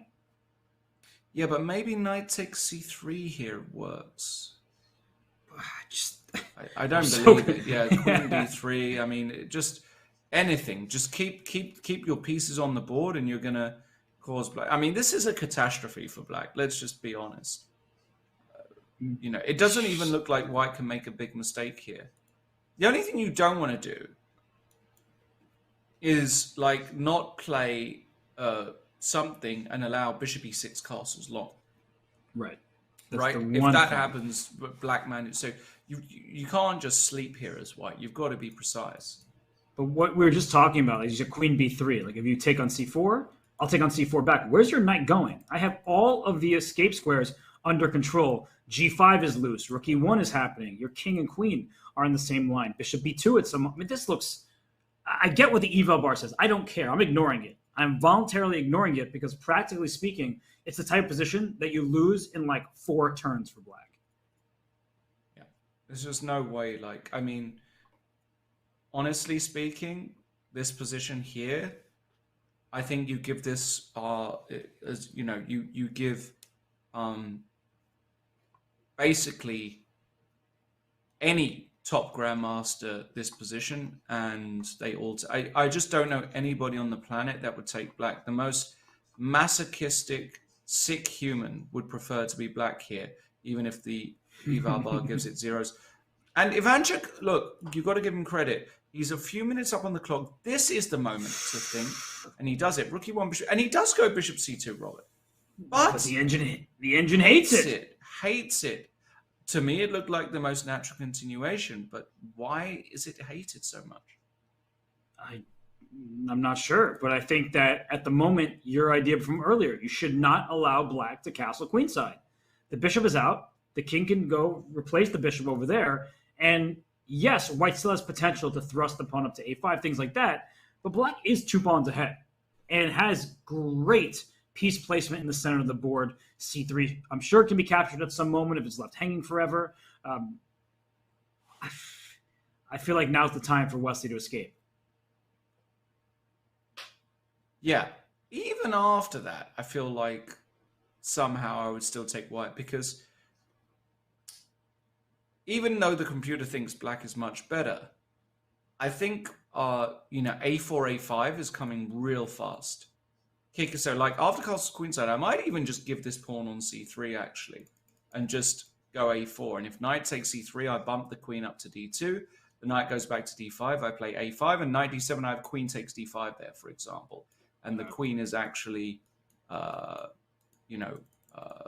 loose, and we win a piece. Just one sample variation, which wins for white. So I don't actually think Vasily is going to be that unhappy. Did he castle long? Probably did. He did castle queenside. That's correct. Now, Wesley goes. Yeah, now a4 is just coming. It's just, it just has to come. You have to be fast. When you're down 2 pawns already, you might as well be down a third. You just need to launch that attack. Yeah. So. Yeah. So. And I mean, while we leave Ivanchuk to figure out, does he have anything left in the tank to cause Wesley problems? Let's go right back over to the match between Eric and Lanier, because that one is deep into this endgame. Not too surprising to have this position. Not many pieces remaining. This may look bad after those knight were traded off on c4, but with the pawn on b2 being a target here and without a piece to attack c4, the d file is completely under control. This feels very equal, Lawrence. Yeah, it looks like another very solid performance by both players. I don't expect anything but a draw here. In fact, after a rook trade and then a move like pawn to f5 looks logical to me. Or does it? I hope it's played. I'll look a bit silly. Okay, you don't even have to play it really as black. It just has to be a draw. Pawn on c4 is not a weakness. The double pawns are not a weakness. Double pawns are often misunderstood in chess. They are often very useful, and if you have them and they can't really be attacked, such as in this position, they're not actually a weakness. They perform a very good job. He plays g6, completely fine. There's just no way that Lanier is losing this game in a million years with black, unless he loses on time. That's the only way. This will end in a draw, and I think we should go back to the other match. I agree. It's good to update everybody on the position, but there are no points of infiltration, no targets. This game is completely level. So we will go back to the more electric game, the matchup between Ivanchuk and So. And a4 was played, and then knight f4. So what this move indicates to me, Lawrence, is that Wesley, he understands how his king is about to be hunted. So knight f4 is moving. I don't need any more material. I need to survive the checkmating threats. And again, I'm still ignoring the evaluation bar. I see it's better for black. Neither player really knows that. They have a sense that, all right, black has 2 pawns for what's going to be a huge attack. Maybe that's enough. Maybe it's not. But they don't know with any degree of certainty. So knight f4 and king g. Lawrence, I have to say, I was never expecting that move. I would have suggested 8 moves before king g1, but it's a great move. Yeah. Might be a great move. Again, I think this is where understanding long-term compensations and dynamic compensation is an area where, certainly there are some machines that know it very well. If we think of the most recent breakthrough in AI and AlphaZero and Leela, their grasp of long-term compensation is massive. And look how with every move that bar is inching up in white's favor. It's because in order to play this position as black, you have to be an engine. The most accurate moves you cannot play here as black in this kind of blitz format. It's just impossible. So now it's starting to like white again more. The question, though, is how to proceed with white. That's not totally clear.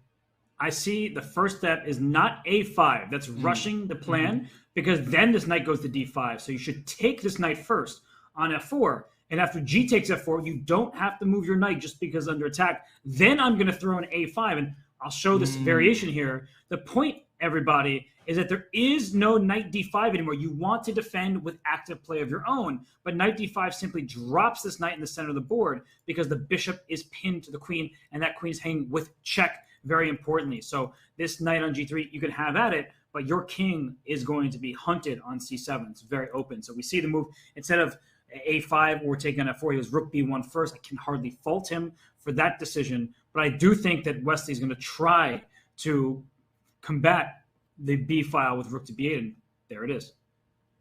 Yeah, rook to b8 makes a whole bunch of sense. Yeah, your hand is kind of urging you to play knight f5, but after queen d7, you need a follow-up there, which is not at all obvious to me. So how do we improve here as white? Really tricky. I don't know. Maybe it's worth just taking here because you'll eventually probably get that pawn back with your knight. So like you take on f4, the pawn takes, then at some point your knight will go like h5 and take back. Not immediately, I get that, but I'm just trying to get some of my material back and say your king is going to be an issue in the long term. Something about bishop takes f4 I hate. It's just like, I don't want to play that move. Yeah, I don't really like it either, if I'm being honest, but I don't really see what to do here. Yeah, it's a tricky position. That's the problem. And Ivanchuk is the one who's down on the clock. But he was up on time. This is also one of the dangers, of course, of playing like this, is that you suddenly have to invest time when the move is not obvious. And he plays knight e4. Knight e4, okay. So he just, maybe there's a g3 in the future. And by the way, Eric Hansen and Dominguez have drawn. 0 surprises there. The position was locked up. So good game from both of them. They're playing a very solid match. Really, the evaluation bar has had no swings. It's been very steady. So good on those two for keeping the balance. h6, well, speaking of swings in the eval bar, it's going up in white's favor. What a logical move, though. You're just protecting your pawn on g5, and yet somehow that's inaccuracy. Yeah, I don't understand why on earth that's an inaccuracy. It looks like a perfectly human, decent move to me. So, again, too complex. Maybe Lawrence is just bishop takes f4 and now queen d2? And queen d2, yeah, maybe that's it. And then if the queen lands on f4, I like it. And if you get... Oh, look at this. I've got an idea, Robert. Bishop takes f4. G takes f4, queen d2, and let's say black tries to get super aggressive with a move like f5. Can you then play the move knight takes c5? And bishop takes f5? Does this work? I mean, everything is hanging here. I like the look of this. This looks fantastic. Yeah, this has to work. And you see the eval bar backing it up. I guess maybe bishop f5 somehow inaccurate. Maybe queen f4 was also available there. But either way, this is a big problem for black. And he went a5 first. So throws in the move, invites the knight to d5, but you maybe can't play knight d5 because the knight takes c5. Oh, similar theme to what we've seen already, right? With this queen takes d5 and rook takes e7 check. So the question is, if the knight then goes to d7, does Ivanchuk then want to play queen d2? Go for this. You can also play bishop a4 because you've cleared the square for your piece, and you can start. You're inching closer and closer to the black king. Not that there's necessarily a checkmate, but with queen d2 on the horizon, as you're mentioning, I feel like Wesley's he's sensing that this is a critical moment, and maybe knight d5 is available. Maybe he can trade queens there, Lawrence. Just the forcing variation. Like, let's say we get something like this. Maybe this isn't the end of the world, and it's showing that it's zeros. So I didn't know that. I was just going through a variation that looked okay, but it says level according to the engine. And Wesley, so if he can find, he played knight d5. If he can find a way out with no danger, he is up 1-0 in the match. He gets the white pieces in game 3. He could probably try to secure a draw and feel good about that. But I think for Ivanchuk, he's going to try to keep up the pressure, and that seemed to be a mistake. Yeah, and we do see it. But yeah, as you said, I think a draw, Wesley is going to be perfectly happy with here. No issues whatsoever to draw this position.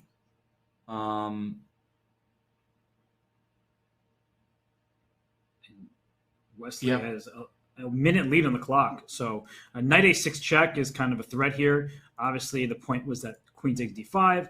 The bishop on e6 moves. The queen on e7 is lost. But you can just take this here. And as we were looking at before, black is not worse in those endings because of the activity. Nope, not there. Down here.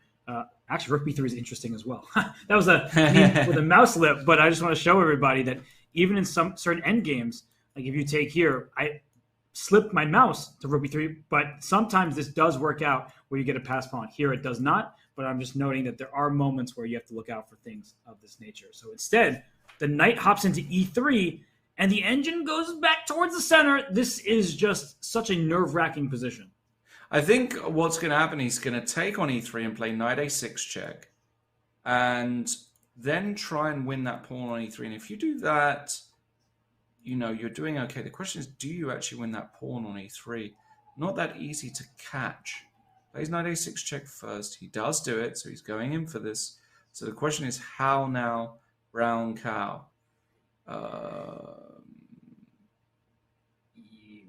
Maybe king f1 to e2, and then make a move like queen d4? Looks so wrong, king f1 to be, but then again, just might be right. What about queen d4 immediately, e2 and queen e3? Oh, that's king really f2. Nice.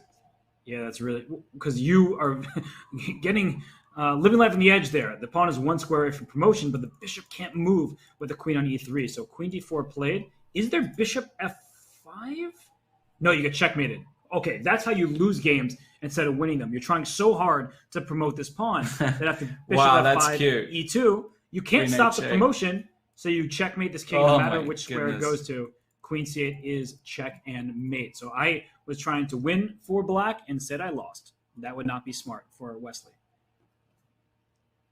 That's a possible blunder. That's a very human blunder, by the way.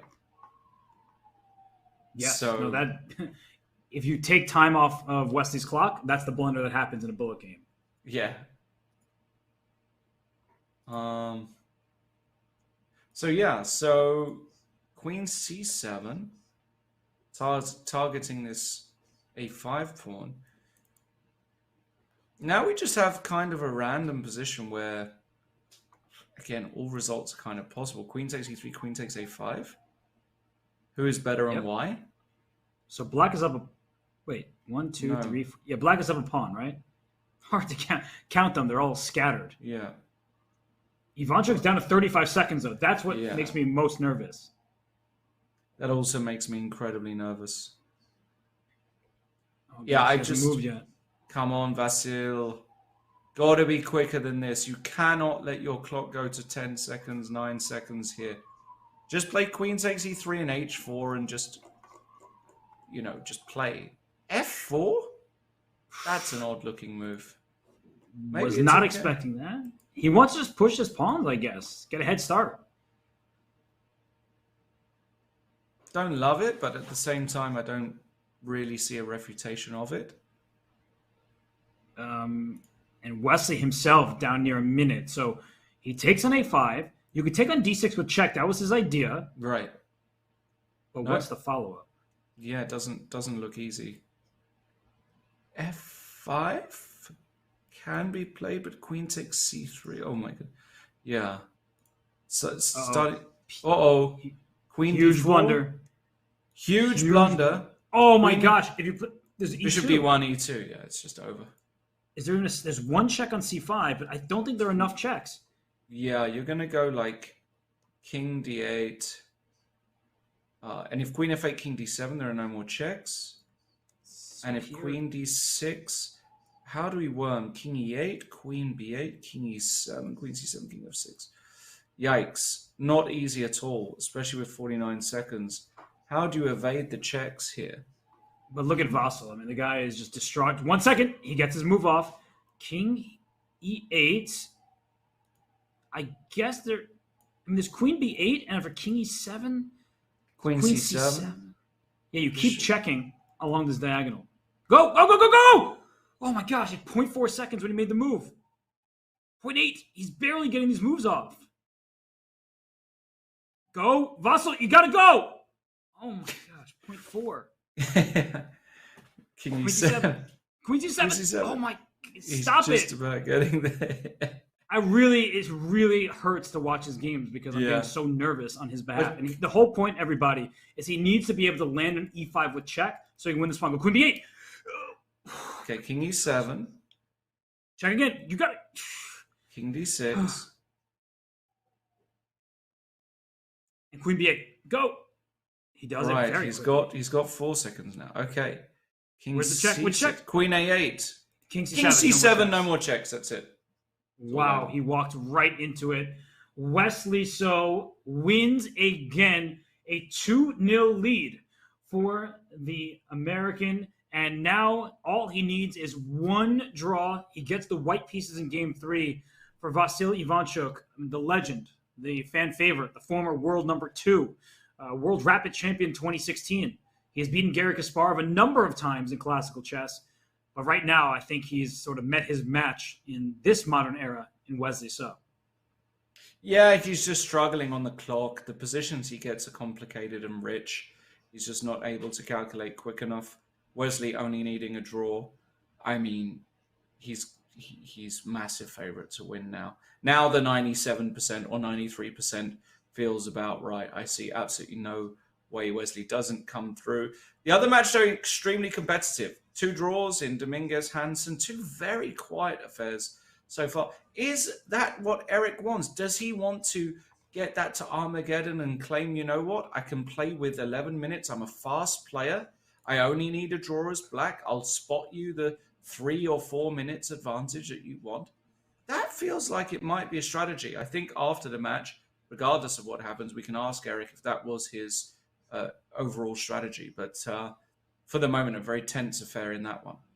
Yeah, it feels like we're watching a game of tug of war where neither side is moving except for a few inches. So these players are really duking it out. It's a serious matchup. Leonard Dominguez gets white in game 3, and we'll see that on the other side of this break. But before we do head to break, we just want to shout out a special event happening on chess.com. So chess.com is partnering with the NACE Star League, and this begins Saturday, September 24th. That's 2 days from now for the Collegiate Chess League. So signups close on Saturday for students. Make sure to sign up at go.chess.com/CCL to represent your school in the Premier Chess League for college students. And on that note, we'll be right back for more from the 2022 Chess.com Global Championship.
And we return here at the 2022 Chess.com Global Championship. Vasily Ivanchuk, he returns to Rapid Chess. He is one of his many career highlights. What an illustrious career it has been and will continue to be, is the 2016 World Rapid Championship. And Lawrence, I'm sure you recall this.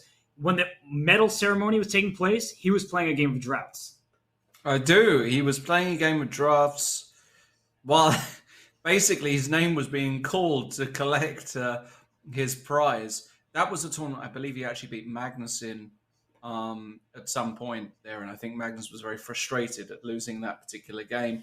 You know, Vasil, class player, of course. No surprise that he was able to win a tournament of that prestige. As you can see, also FIDE World Chess Championship 2002 runner-up. Tons of tournament wins, both in classical and otherwise. 53 years of age, by no means a young player in today's climate. But, you know, he's the sort of player that, when I think of some of the greats that had super fantastic longevity, two big names that come to mind: Viktor Korchnoi, who played well into his 70s, Jan Timman, who's playing well into his 60s. Ivanchuk feels to me like he's going to be one of these players. He loves chess. It's not that he's just going to retire tomorrow because he hasn't managed to maintain a 2740 rating. He's probably going to slowly lose level because that tends to be what happens, but he's going to have the odd spark and moment of brilliance. And it would be, an asset to chess to have him around, see him in the strong opens, you know, in your big Gibraltars and your Qatars and whatever else it may be. Really hope he continues to play. And hey, he also loves his drafts, right? Played in drafts tournaments as well. I wonder if he plays any other games. I don't know Ivanchuk very well personally whatsoever, but he always, people love to see him and, love to hear him talk about chess, the way he analyzes chess. His love for chess and his passion for chess is still very, very strong. Yes, and the good news is everyone can see him more and more frequently because he is a streamer on Twitch. He goes over famous games, his own games. You do not want to miss that, so do follow his channel.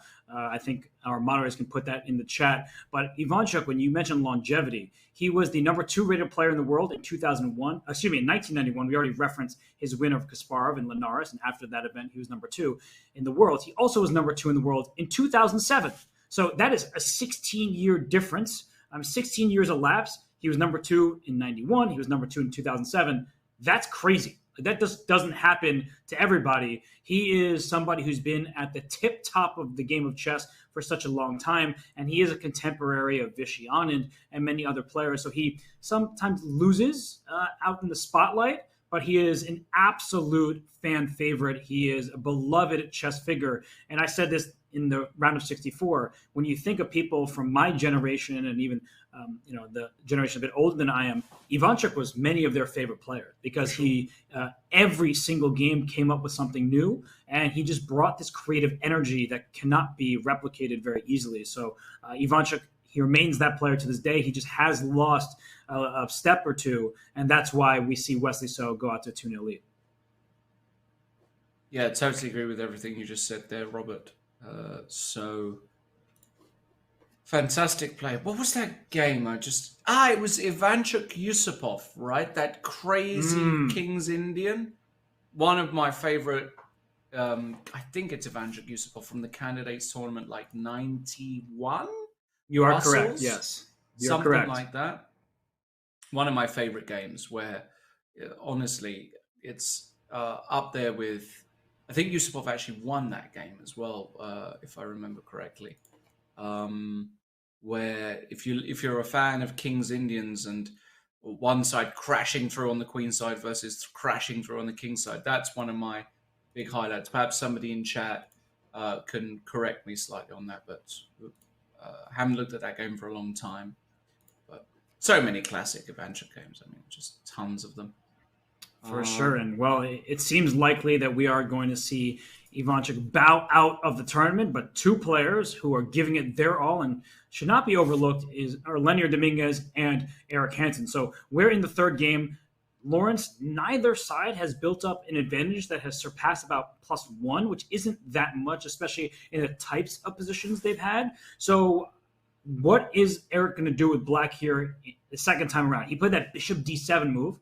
You think he'll repeat that, or because Lenier had some time to look into it, he's going to come up with another outside-the-box variation? No idea. I'd kind of be surprised if he did repeat it, because it's just so random.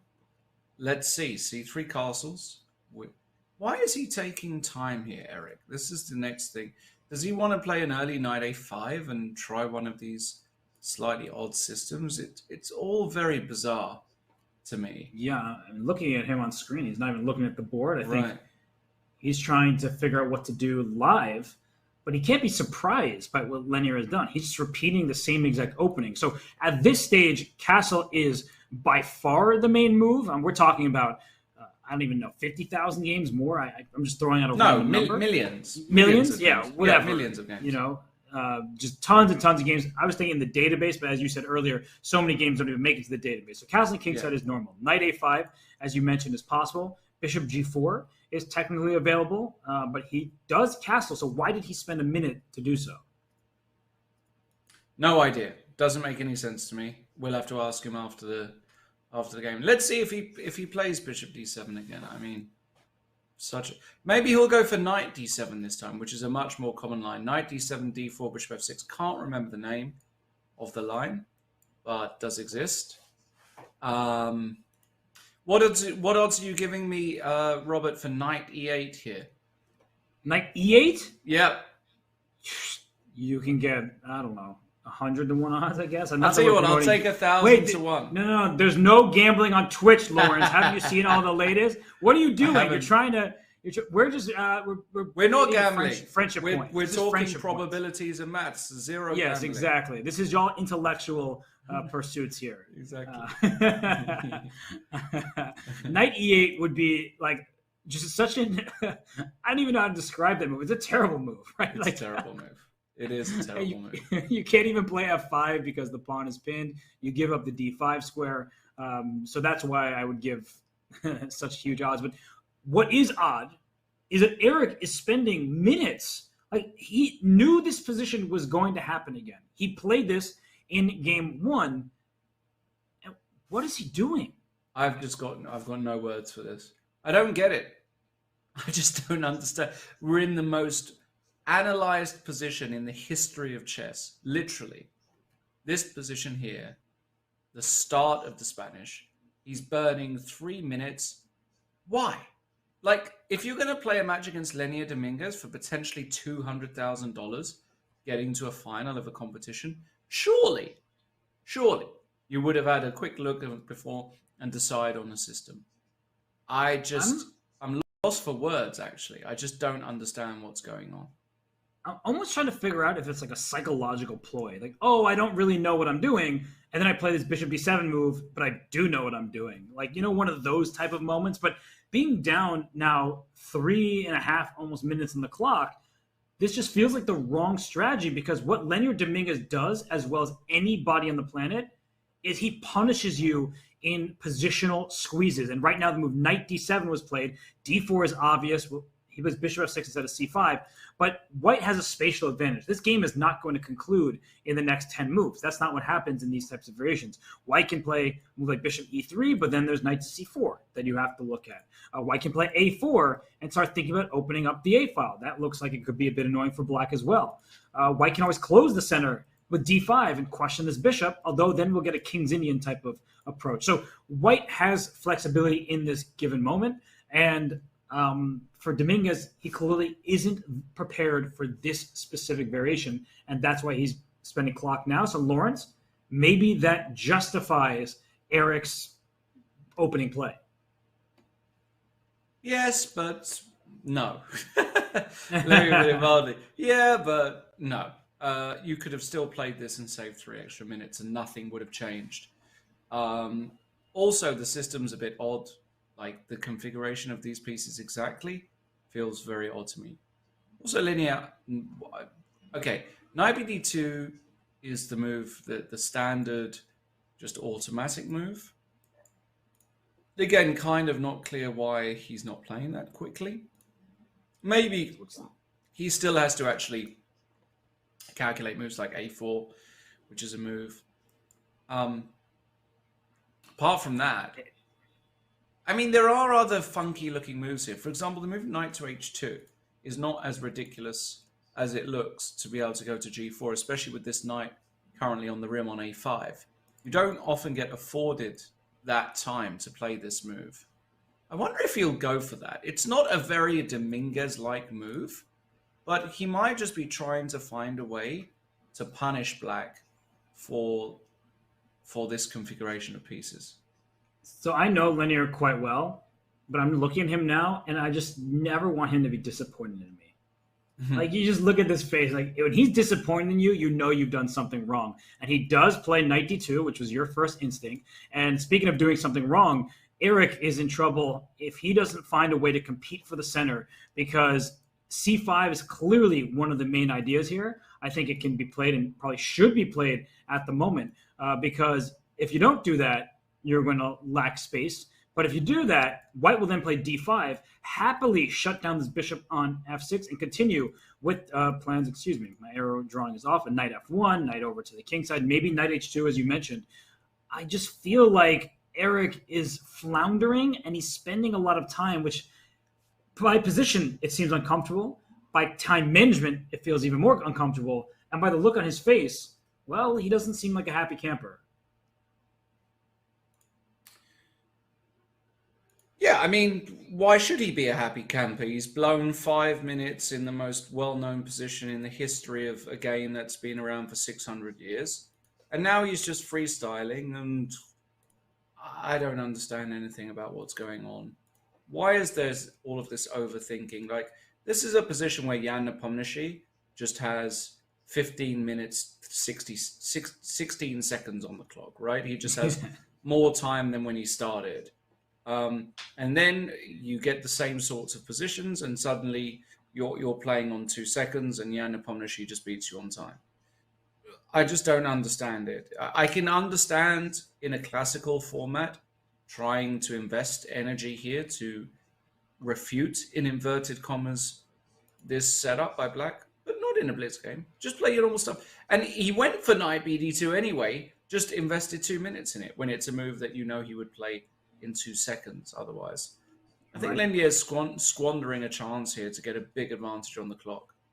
Although he might get one on the board, because b4 kicks that knight back to 6, and d5, things like that. Yeah. Starting to look really, really nice for white, who grabs space for nothing in return to hand to black. So we're going to get the other game starting in a second here. Wesley So only needs a draw, and that game is underway. So I'm going to click on that just so we can see the opening phase. Wesley up 2-0 over Vasil Ivanchuk. How do you play for a win with black on move 1 against Wesley So, one of the most accurate chess players in history? Well, you play 1e6, ask Wesley, do you want to go c4 or e4? And when he goes c4, you play f5, or you play b6. And when he goes e4, you do not play f5. And I say f5 or b6 is what's coming here. That makes sense, because you don't want to play anything symmetrical, and this allows black to compete for the center. Sure, just like most openings, white will have a slight edge, but I like the look. Well, I did like the look of it, but Ivanchuk just put his knight in f6, so we're getting into theoretical lines. Awful decision by Vasily Ivanchuk. You're going down Nimzo mainline, which may very well be decent, but one that Wesley has just analyzed inside out. Also, it's not really dynamic. Now, queen c7 is a bit unusual, though. Knight f3, bishop takes c5. This is a bit unusual, but I don't think this is going to phase Wesley, to be brutally honest. Yeah. I think the type of unusual it isn't unusual enough, right? It's just like an obscure move in a standard-like position, and now it's normal moves for white. Now your knight's under attack. e4 is coming, maybe knight b5.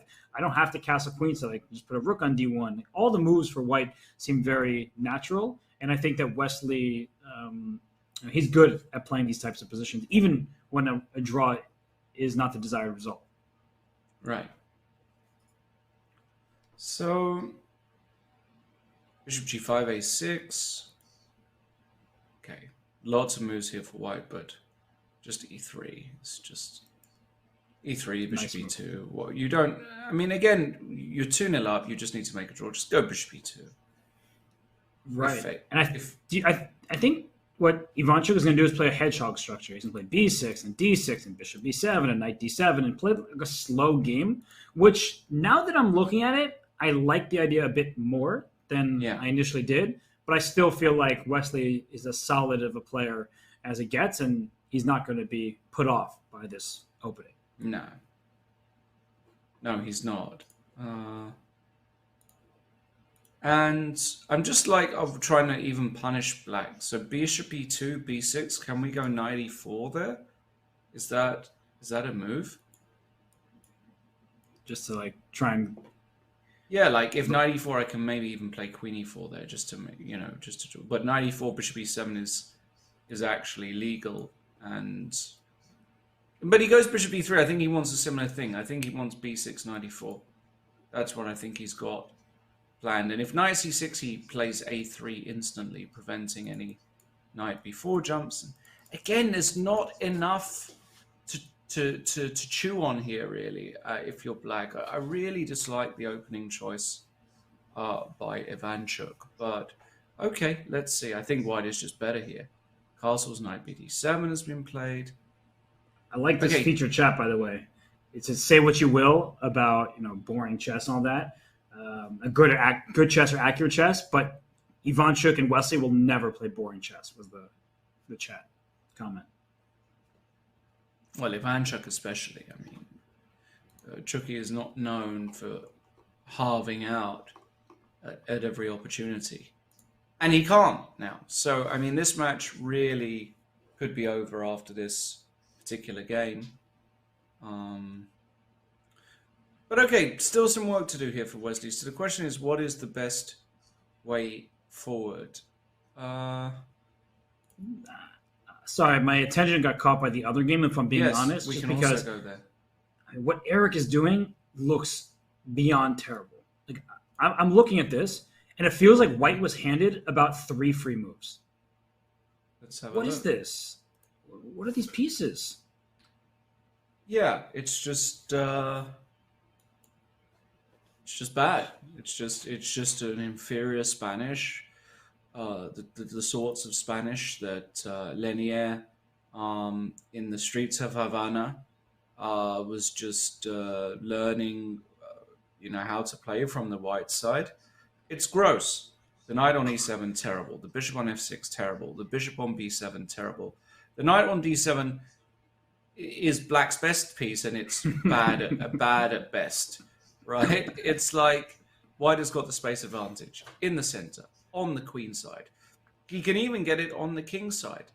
He's just better all round, and I just don't understand what's going on.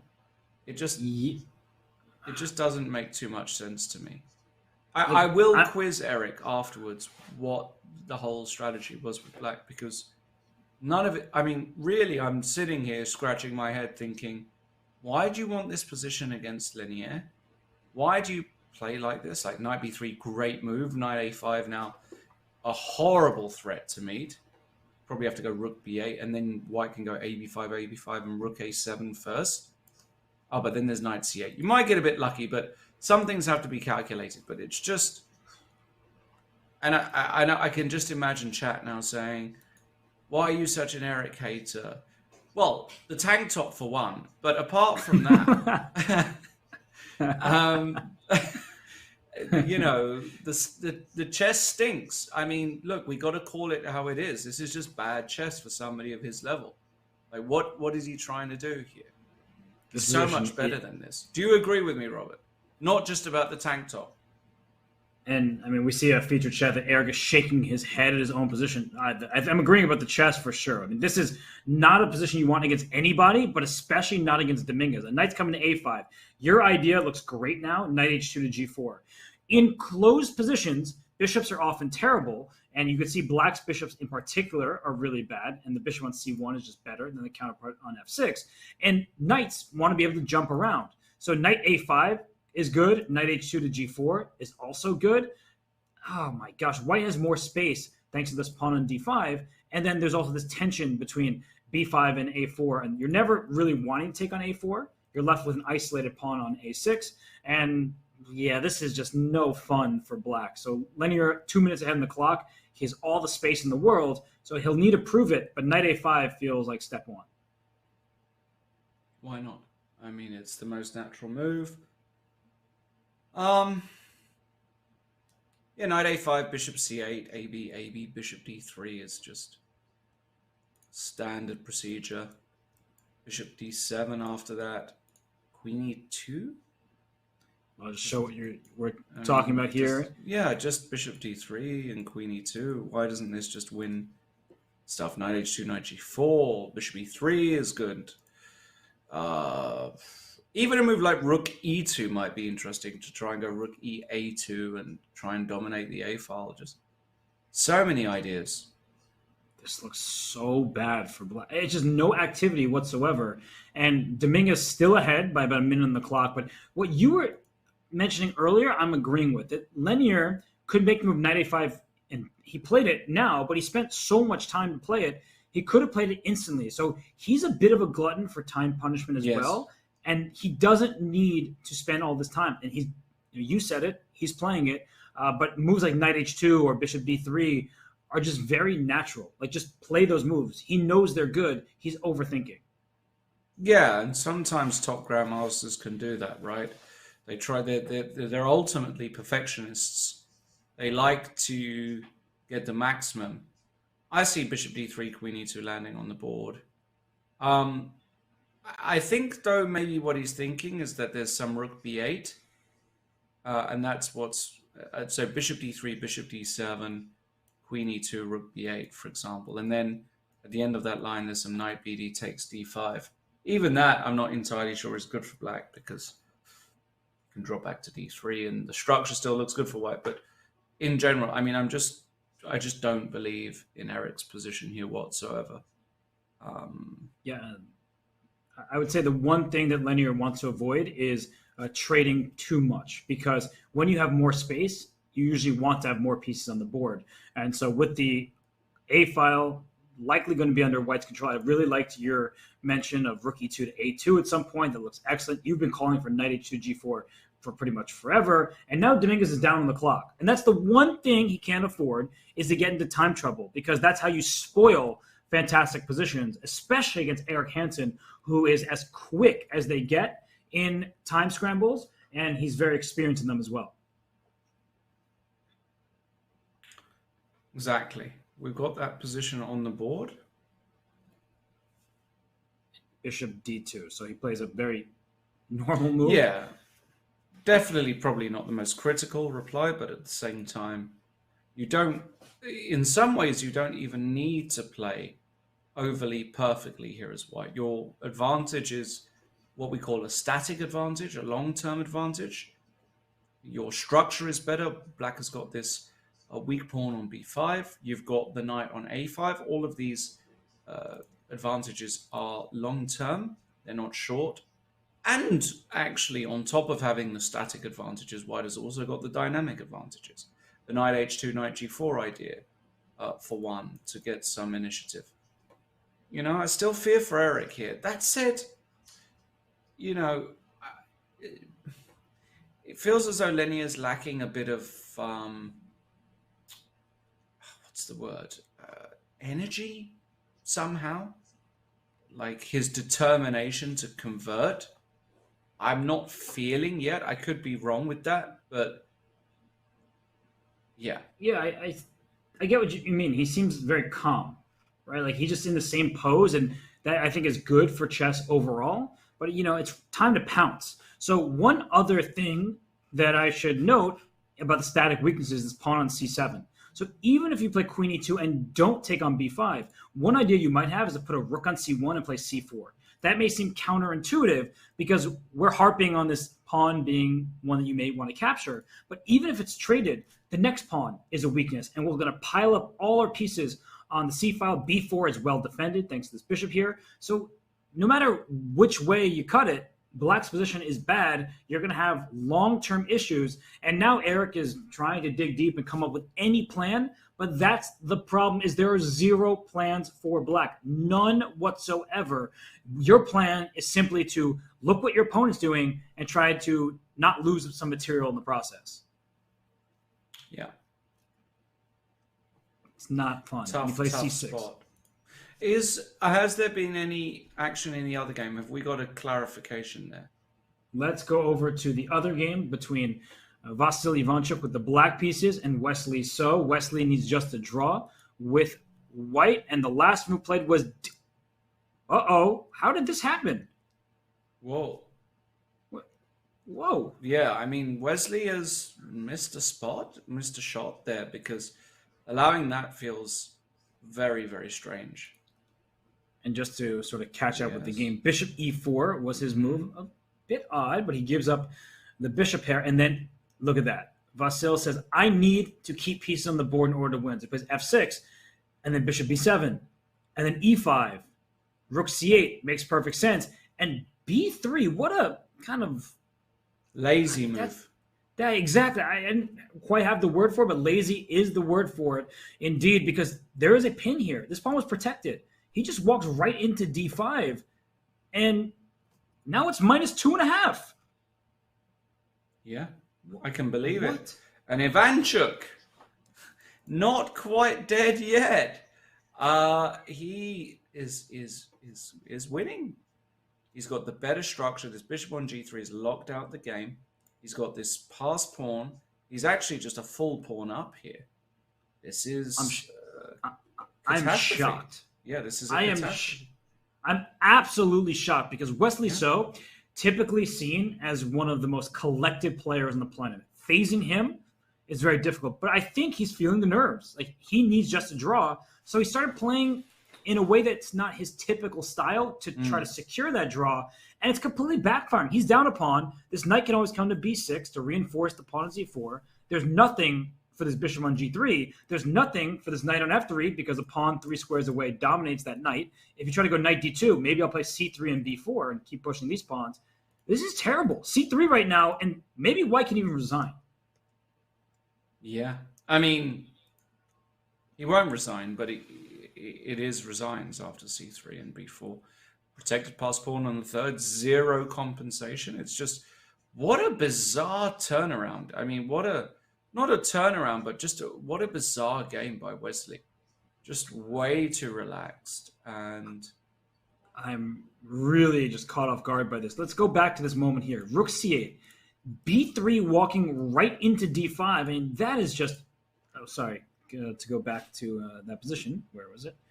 I keep clicking around too much.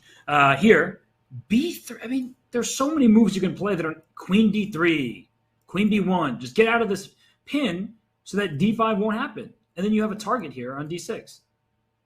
I guess queen d3 there might be... No, f5 doesn't work either. This pawn's hanging. Queen, yeah. Pretty normal looking move. Very one odd. as well. Just don't allow this one shot. Very strange. I mean, so unlike Wesley. That will mean that we get another game if Ivanchuk does convert, and I do expect him to, with 8 minutes 45 on the clock. But then again, you never know. I mean, he could just get overly fascinated now with this position. c3 played. Good. Well done, Vasil.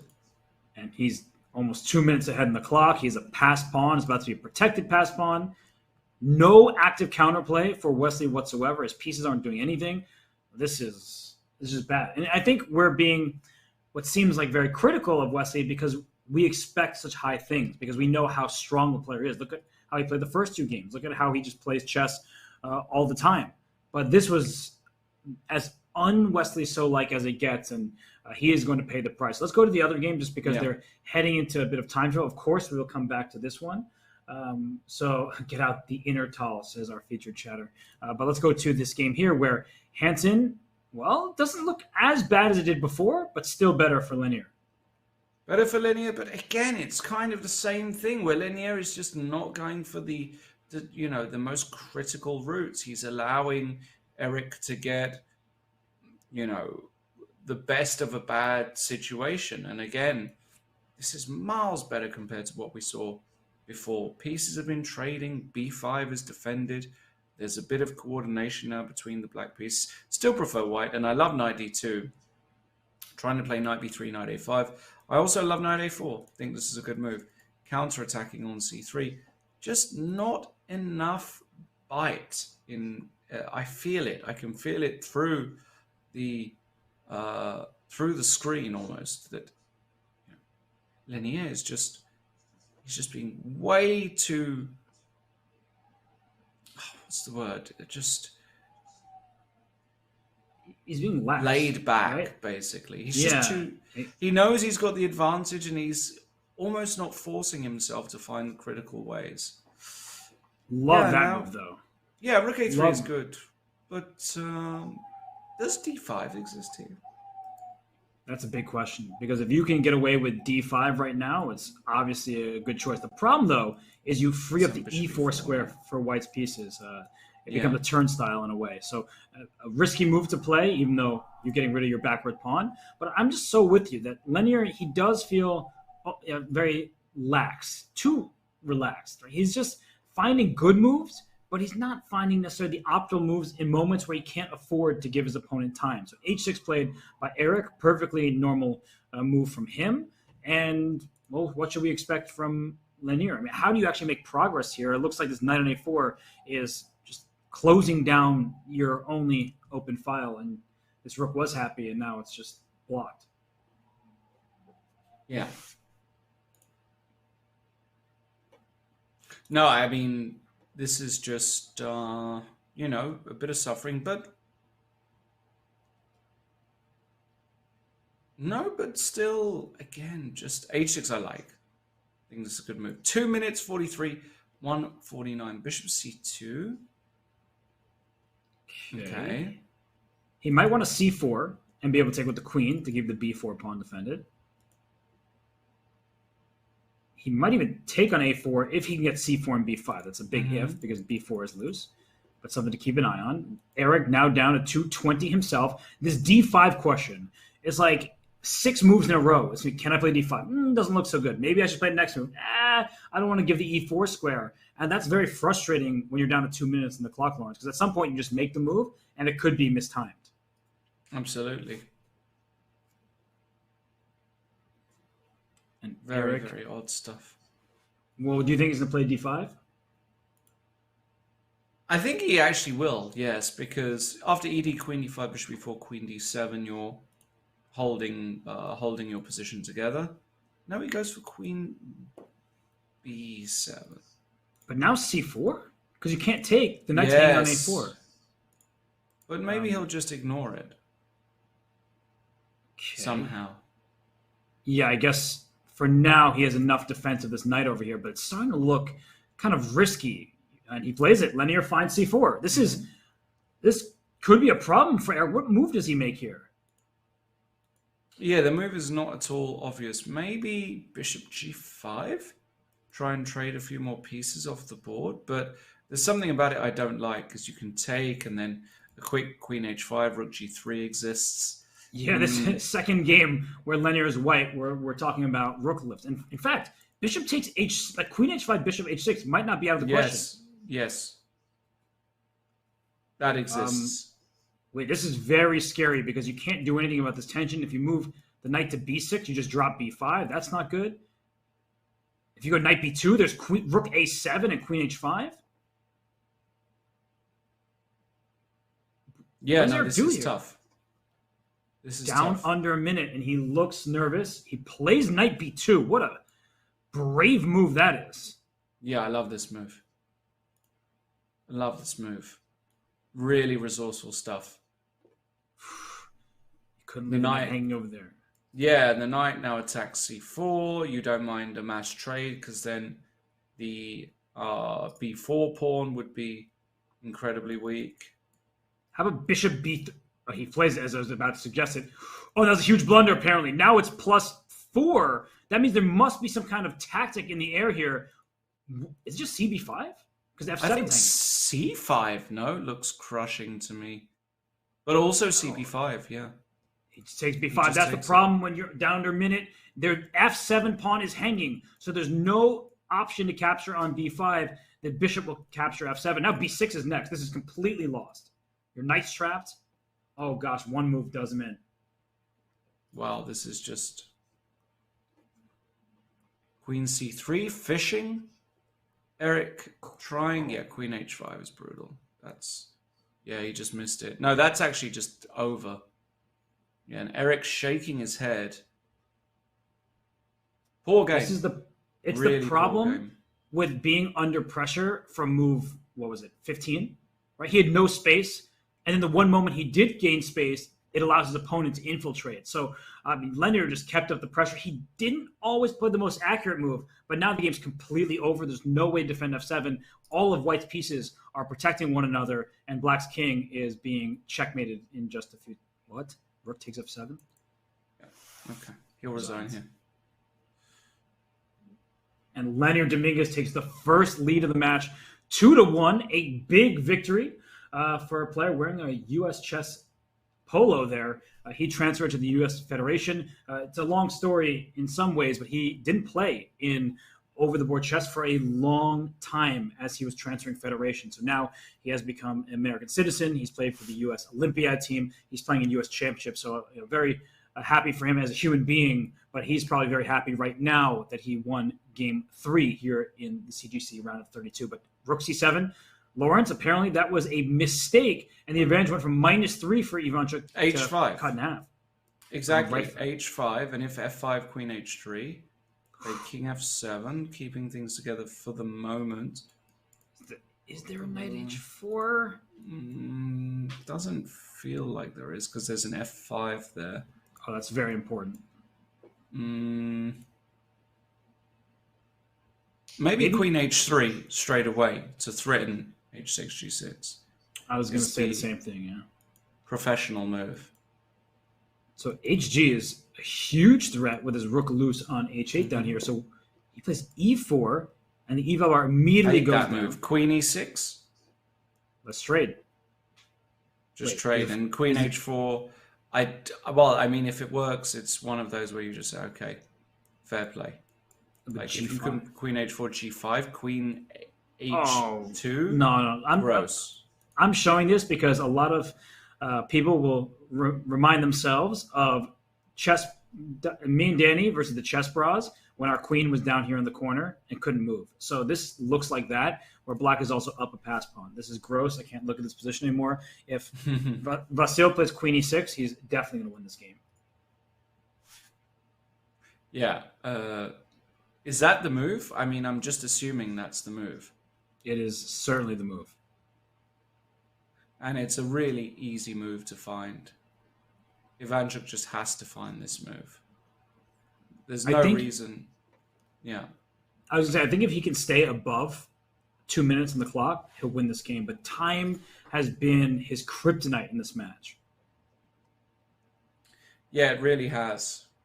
And played, yeah, and g5. This is excellent. Excellent stuff. And now, well, c2 is good. Rook c8 is good. It's just, look, you can see Wesley. This is a typical Wesley look when he knows he's losing. He looks away. Yeah. So you were saying players think while looking away. Wesley, when he knows he's like busted in the game, he'll turn his head because he's shaking it and he wants to get it over with. But c2 will result in a win for Ivanchuk because at the end, bishop a3. None of White's pieces over here are helping out. Yes. Too gross for words, this position. Vasily just needs to not take 2 minutes here. Can we just please get a move in the next 10 seconds? Is that possible? Actually, and now that I'm thinking about it, if you try to just push this pawn, there's like knight e1 at the end, and then maybe you're gone a little bit too far. So that's why he is calculating before pushing there. So what's he going to do? He's down to under 3 minutes. That's not a good sign. Maybe just play rook h to c8. Your king is perfectly safe. Why overcomplicate things? I love rook h8. And then if knight e1, you go bishop a3.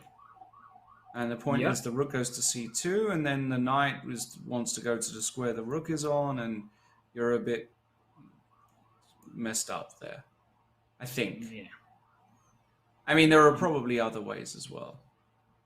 The one tactic you can't overlook is like at some point some kind of sacrifice on e5, but that will never work. You have too many pieces covering the key pawn. So Ivanchuk getting down to 2 minutes. This is what we said. What is this? What kind of a move is this? Honestly, if you gave me 20 tries in that position, I wouldn't have come up with rook c6. I don't understand it. I just don't get this move. Oh, he was avoiding knight d4. And you see, that's why he's the greatest. I was also very confused, Lawrence. Like, I don't understand rook c6, but with the rook here, knight d4 was available for black. Okay, that makes perfect sense now. You did not want to allow this knight to land on f5. That's how you give away your advantages. And instead, he just brings his rook away and then brings his second rook over. Well done by Vasil. Yeah. Decent stuff. Decent stuff. And Wesley down to 1:40, and he's trying to come up with some counterplay. He played h6 to give his queen some space, but the king runs away, and it really didn't do anything. Right? That's just one single check. And these are the type of moves that I feel like Vasil has to play instantly. He's spending 10 seconds here, but this is exactly what's been his problem in this match. Yeah, king g8, but why, like, you know, Vasil is there, you know, thinking about king g8 versus king f8. It's just not really a move that you have to go too deep into the tank for. But okay, he's still winning enough for it to be just, of course, objectively losing, but he's also not quite finishing it off yet, right? Again, going into the tank way too long here. Tons of moves you can play quickly. b4 is a move you can play quickly. a5 is a move you can play quickly. White has just got no threats here. And he does play b4. What Wesley's doing this as best he can, right? Knight e1, just make a move. Force Ivanchuk to find moves quickly, because that has been the thing he has not been able to do when he's down under a minute. So now he's down to 1 minute, 10 seconds. Wesley with a lead on the clock. a5 played. Maybe it's like rook d5 to try to bring this rook over here. No, rook e2. He wants knight c2 desperately. Yeah, I mean, this all makes perfect sense. 59 seconds. Don't break my heart, Chucky. Don't do it to me. I'll be distraught if you don't win this game. With such a, you know, such a commanding advantage. I mean, really just an entire pawn up. No real counterplay for white. It would just break my heart. Don't lose on time. Please. Don't do it. Why is he moving? Move! Do Just something! go. Just no. move! Come on! He's down to 20 seconds. He's trying to be a perfectionist. Oh my God, dude. Perfect is the enemy of the good. Just make a move like rook d6. Something. Just go. Anything! Move! He played a4 with 14 seconds remaining. And he trades. He can't take there because the 97's hang 10 seconds. You got to go. Knight b6. He didn't want to hang his knight. Makes perfect sense. The queen is out hitting b3. Oh, gosh. Yeah, but Wesley now, you can see, perked up a little bit there because he understands there is some chance somewhere, somehow. Eventually, his knight's going to have to go up to a better square. If take on b3, then take on e5. So he goes king g8. Great move by Ivanchuk. Still about 10 seconds remaining for him. Lawrence, he's making everybody nervous, but he's playing good moves. 93. Here comes knight f5. No knight f5 for you. Queen h5. Now queen e8 check is in the Bishop air. So c5. bishop c5, just holding on by a rook a1. Yeah, just gotta Love watch out rook a1. everywhere. Knight f5 But he played goes knight instead. f5 first. Rook Now a1 rook now? a1. Now rook a1. Oh my gosh. But Ivanchuk keeping around 9.7 seconds. Yeah, but he can't now. Knight d6. Somehow that's a decent move. Check. Wow, and he doesn't lose. Rook c8, and he just magically holds the position. Wow. And now Wesley on 35 seconds. He wants to make rook 8. And if he takes, do not take with the queen because there's knight e7 check, which will be a fork. Knight g7, great move by Wesley, I think. Queen d7, Yeah. and Ivanchuk makes a great move himself. Rook a2, the rook's trying to barrel down. Rook takes g3, is that a free piece? Can you take it? He goes rook d2 instead. Oof. Rook a8, you just gotta play.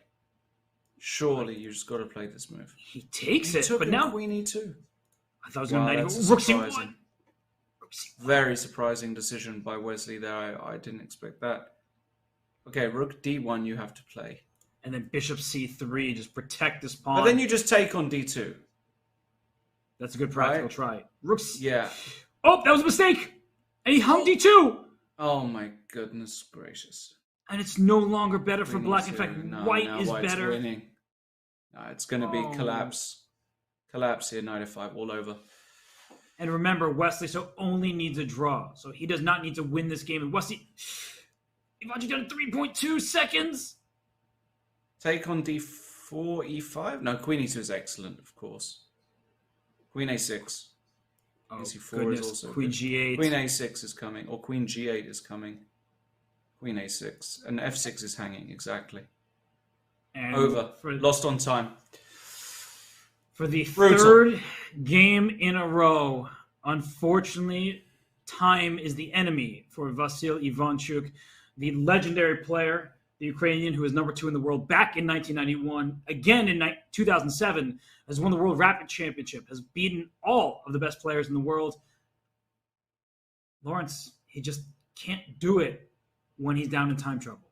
Heartbroken. Just, you know, unfortunately, it's an Ivanchuk we've seen over the years, either classical or otherwise. Of course, online, he's not so experienced at playing. Let's give him some sympathy. He's not an online player traditionally. He's an old school master over the board, but he just wasn't aware that you could not stall. You know, there was that position there at the end where he was thinking about king f8 or king g8 for 40 seconds. You can't do that in a blitz game. You've just got to play. Such a shame. Had a great position. Outplayed Wesley with the black pieces. But ultimately, too slow. And Wesley goes through. Doesn't even have to play a fourth game. Wow. So Wesley So makes it through 3-0. That match was way closer than that final score would indicate. In fact, those games, each and every one, were tight. But the American player goes through to the round of 16. He will await the winner of Jeffrey Zhang and Benjamin Bach on that side of the bracket. But we do have one final game here in the round of 32 matchup between Chessbra Eric Hansen and Leonard Dominguez. Dominguez up 2-1. We'll see if Eric Hansen can win on demand in Game 4 when we return here at the Chess.com Global Championship.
Open to anyone, all around the world. Holy smokes! The Chess.com Global Championship offers the dream of playing against the best.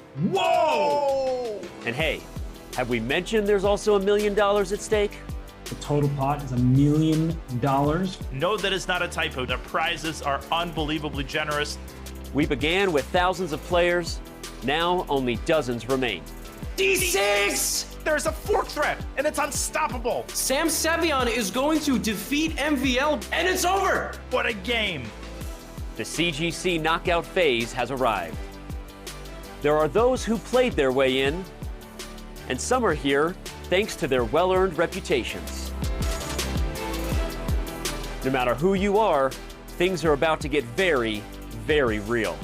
If Eric finds it, oh my god, I found it! Oh my god. A trip to the CGC finals and a clean shot at the largest first place prize of the year. My friends, it's the CGC round of 32. Who will take the next step to Toronto?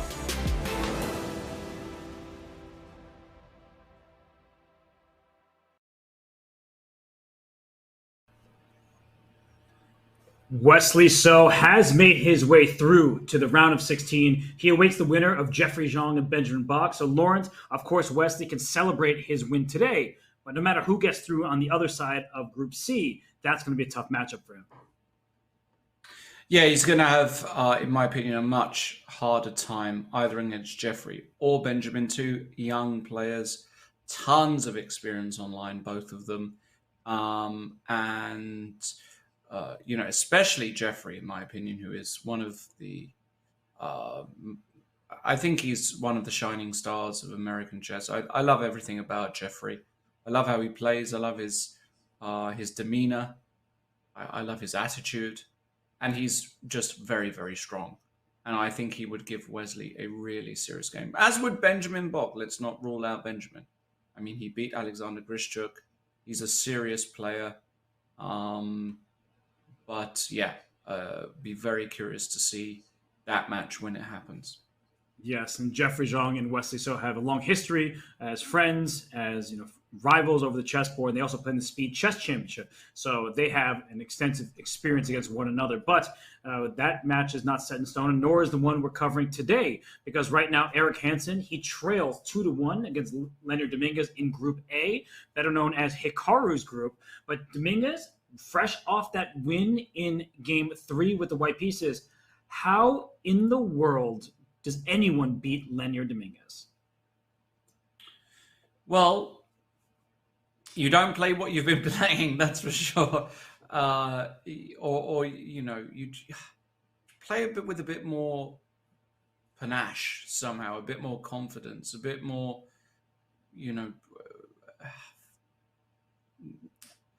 I'm struggling for the word. It's just whatever Eric is doing at the moment, it's not really working. Like, I don't recall a position where Eric has been better. Yeah. Right. So that's the point. He's giving Lenier a far too easy time. He's not really making Lenier think. And even in that last game, we saw Lenier didn't play the most critical of continuations. Yet still he got a great position because of the long-term structural defects of Eric's position. I want to see energy by Eric here. I want to see a bit of, rolling his sleeves up sort of chess and making Lenier work. Not just bumble into some kind of, classic, orthodox, easy position to play for Lenier. Get him thinking from the off. Get him really pondering stuff. Otherwise, I see Lenier going through. Let's see what happens. Now, we have e4, e5, and Lenier very wisely, but very good. Very wise stuff. Lenier Dominguez going for a Petrov. If I were Lenier, I would open up the Zoom call to see what Eric's reaction was to this move, because Eric does not look very happy, and nobody is happy to face the Petrov these days when you need a win. It's such a solid opening. We know Fabiano has used it at the highest level for many years, and a lot of the Chinese grandmasters, whether it's Wang Hao or Yu Yangyi or others, they've used the Petrov with great success as well. So good luck, is what Leonard Dominguez is saying to Eric Hansen. Eric already has his head down. His sleeves, well, he doesn't have any sleeves, but you're right. He needs to play the kind of chess that matches his outfit. He needs to be ready for a fight, a clash. But the problem, Lawrence, when you're playing someone like Leonard Dominguez and you're the lower-rated player, if you play main lines, he probably knows them better. He's studied more of them. If you play something offbeat, now you're just trying to improvise, but he might have better understanding of the position. So I don't have an answer for what you do against Leonard Dominguez in this situation. And after knight f6, Lawrence, how would you continue against this Petrov?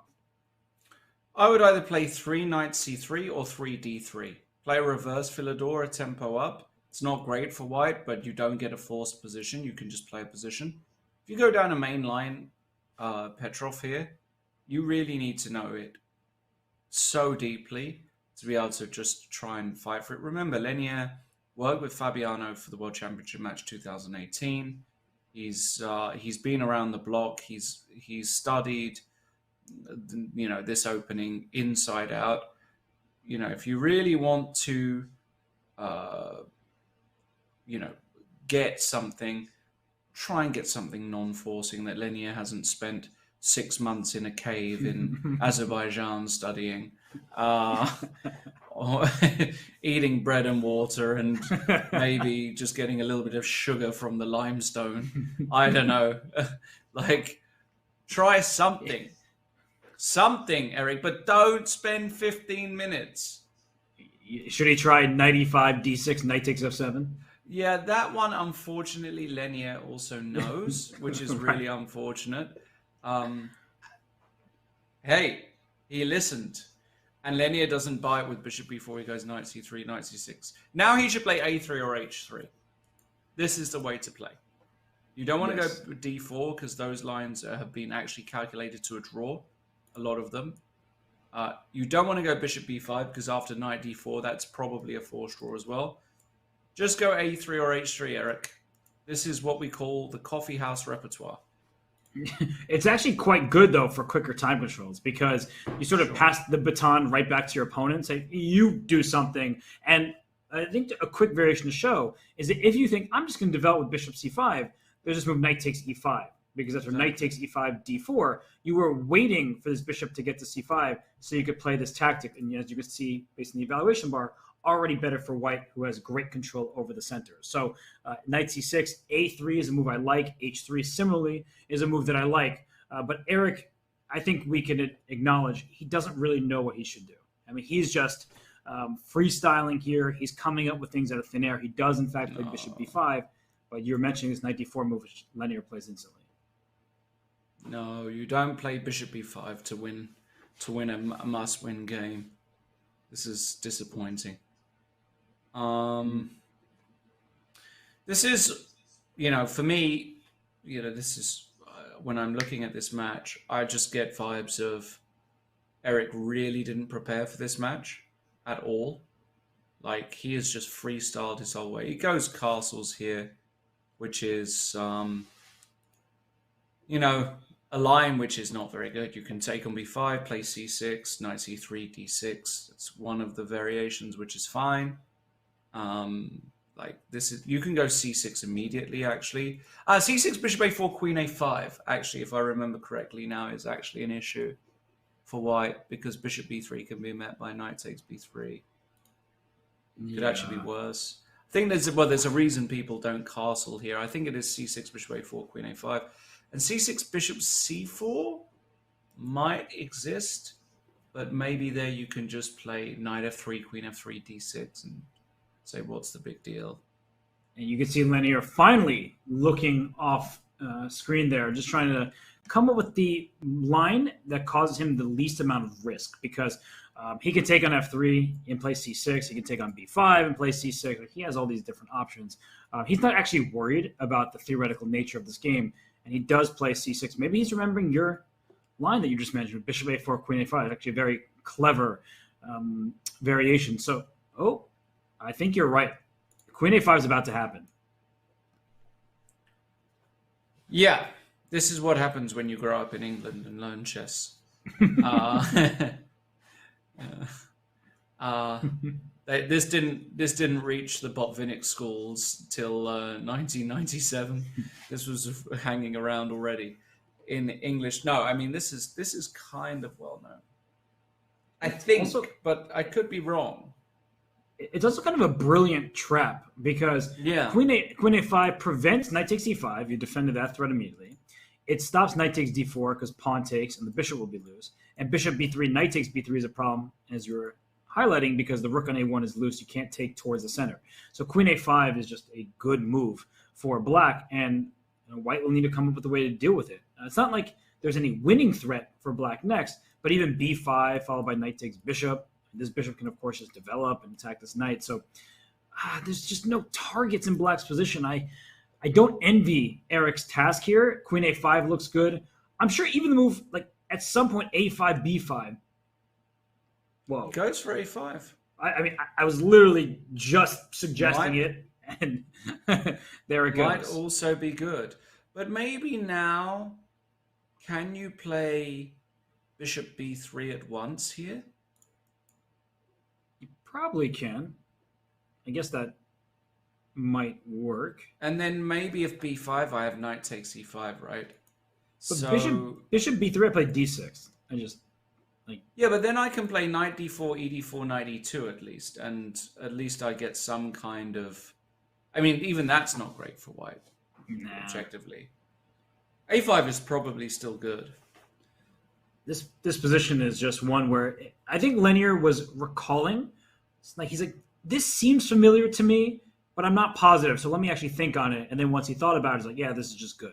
And that's the great thing about being 2750. I wouldn't know what that's like. But even if you don't know for sure what the exact move order is, you start using that big old brain of yours, and then you come up with A5, B5. So Linear in great shape. I feel for Eric because game 3 was one where he was just worse the whole time. He felt like he was in it, and then the position collapsed in 2 moves. So, yeah, this is just not a fun challenge ahead for him. I mean, Linear is just too solid. And Lawrence, he's like the last person you want to be in a must-win game against because he's going to take 0 risks. Yeah, he's certainly not the first person I'm thinking of. The first person I'm thinking of is the guy I'm commentating with. But, you know, but no, I mean, of course, Linear, you don't want to be playing against in a must-win situation. He's incredibly tough. He, as you said, he'll take no risks. Why would he? He'll play the most mundane, asinine, whatever word you want to use, chess, just to get through. There are no bonus points for brilliancy in this particular competition. So, yeah, I just, you know, and if Eric does join us, I am going to be critical of Eric because if he doesn't win, and you know, doesn't really have a chance, it could theoretically be that he didn't have one better position in 4 games, which is just not really, you know, acceptable for such a big tournament. I'm just so surprised spending 4 minutes. And I mean, what's going on here? There's $200,000 to play for. I feel like he just knows he has nothing objectively, and he's just trying to figure out how do I stir up some play here, some initiative. But I don't think your criticism is unfounded, right? He played bishop b5 check after a bit of a think on the white side of a Sicilian, and then he was just making moves as they came. And then here against the Petrov, which is something that Linear plays, he didn't have an opening in store for it. So I don't think there's nothing about his character. It's just that he came to a match where you really need to dig deep into your opponent's database and find ways to challenge them. He's been unable to do that. And on one hand, that's just how strong Linear Dominguez is. So we got to clap our hands, give him credit. But on the other, I do see what you're saying, that it hasn't been an impressive opening display from Eric, where it seems like every single game he's just trying to figure out what to do as early as the first half dozen moves. Yep, spot on. Nothing against Eric. Really like Eric. Top bloke. Good guy. Today I mean, look at this. What's going on here? 7 minutes? We're on move 7? I play faster in a classical game.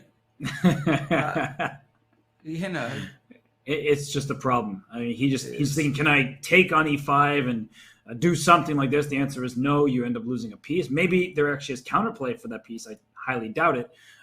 But the point is that black is trying to go b5 and then a4 once this bishop goes back to b3. So that is the clear plan. So at least if the knight is on e5, there could be a threat all the way down to f7. The problem is if you take here, there's this move d6 attacking your knight, so your knight has to back up. And then even bishop g4 is probably just devastating.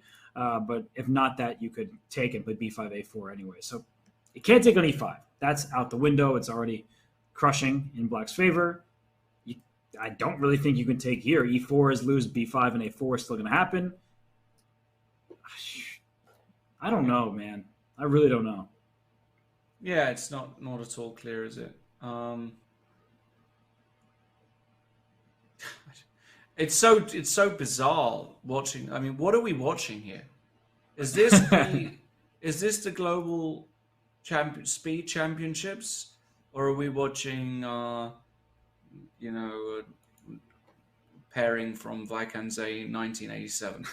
What's going on here? I've never seen anything like this, literally, in my whole commentary career. Have you seen a game at this pace for a blitz game in a massive tournament?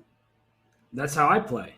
I play where that's why you're sitting here with me. No, exactly, right? I play and I have 2 seconds left and my opponent has 6 minutes. But, I mean, you're down now 7+ minutes.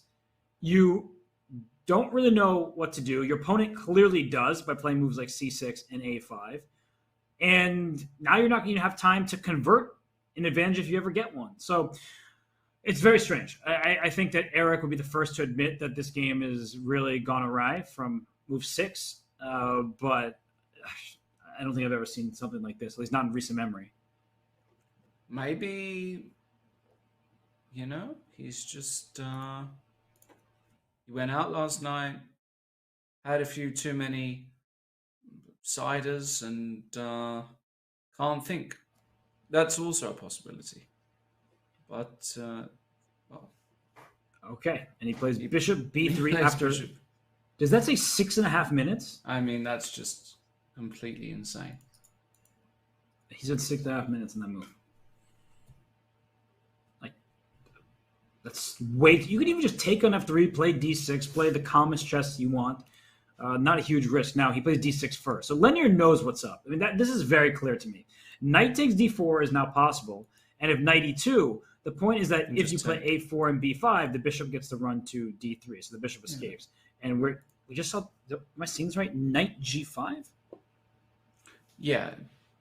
It's no bother, though. It's just like a bluff, like knight takes b3. Like, Eric is playing the most bizarre chess I've legit ever seen.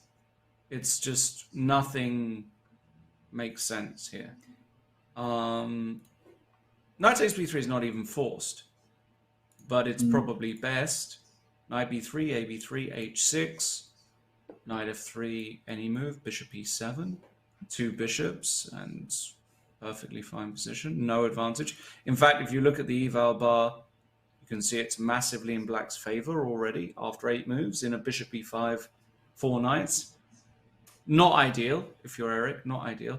And Eric actually just, if you were looking there, just went off screen and shaked his head. Something is wrong with Eric today. I don't know what it is, but he is not himself.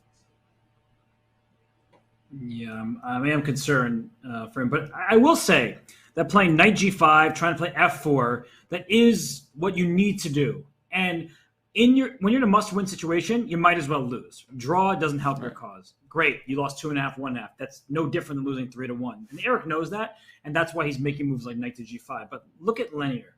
The guy has been ultra-focused. He and I were messaging the other day after I congratulated him on his first-round win. He was saying that he is taking this event very, very seriously, and it shows. I mean, the types of positions he's had. And we have been somewhat critical at moments about Lenier's ability to maximize his position. And he's going to be the most critical of himself. But at the end of the day, as you have made very clear, he has not had a single worse position, not one, throughout these 4 games. And right now he's much better with black on move 8 you couldn't ask for more. And I think he just sneezed, so he's sneezing on the truth. But we'll see if he can regroup now and figure out what to do. Does he take on b3? Does he make a move like, is d5 somehow available? I don't really want to open up the center, but d5 might also be some kind of move to consider. Yeah, I don't like d5 whatsoever. It feels very counterintuitive to open up the center so willingly. You either play knight e6 or you take on b3 and you go h6. I mean, the only reason I even thought of d5 is the fact that he hasn't moved. Like knight takes b3 seems very straightforward, and knight e6. Yeah. Like, why would you go that way when you can just take the piece that's attacking you? No, sure. Again, the pace of this game is so insane to me. I don't get any of it. Truly mind-boggling. I think I see Leonard's shoulder. Yeah, I could tell he was about to make a move, and then he plays h6. So he could have done this in like 5 seconds, but when you have a 5-minute lead on the clock, you don't need to rush things. And the position's still favorable for black with the bishop pair. Just play bishop e7 and castle kingside. This pawn a5 could potentially be an issue down the road, but for now you have it protected by 2 pieces.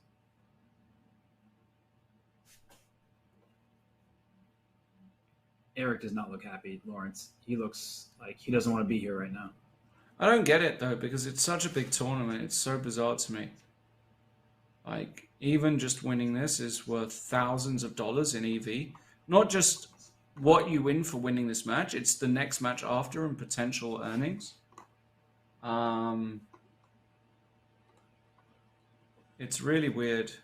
But at least he's got a position and he's going to go d4 next and, you know, he can carry on. Right. Hardly winning for white, but, you know, at least he can fight on. And Leonard about to make a move, it seems, and he's probably just going to play something calm. He doesn't need to do anything drastic. He could play bishop g4 and go for this knight. He does just that. So h3, and will he take here and say, we have the same pieces?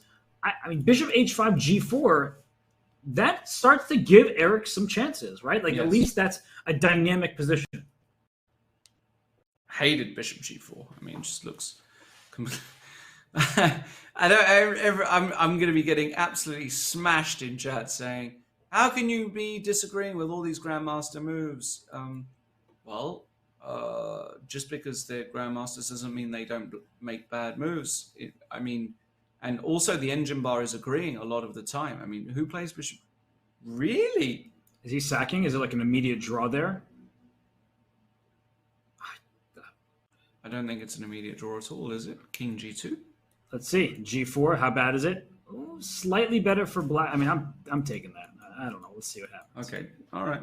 King g2. It says black is slightly preferred. Okay. But I don't know why. How?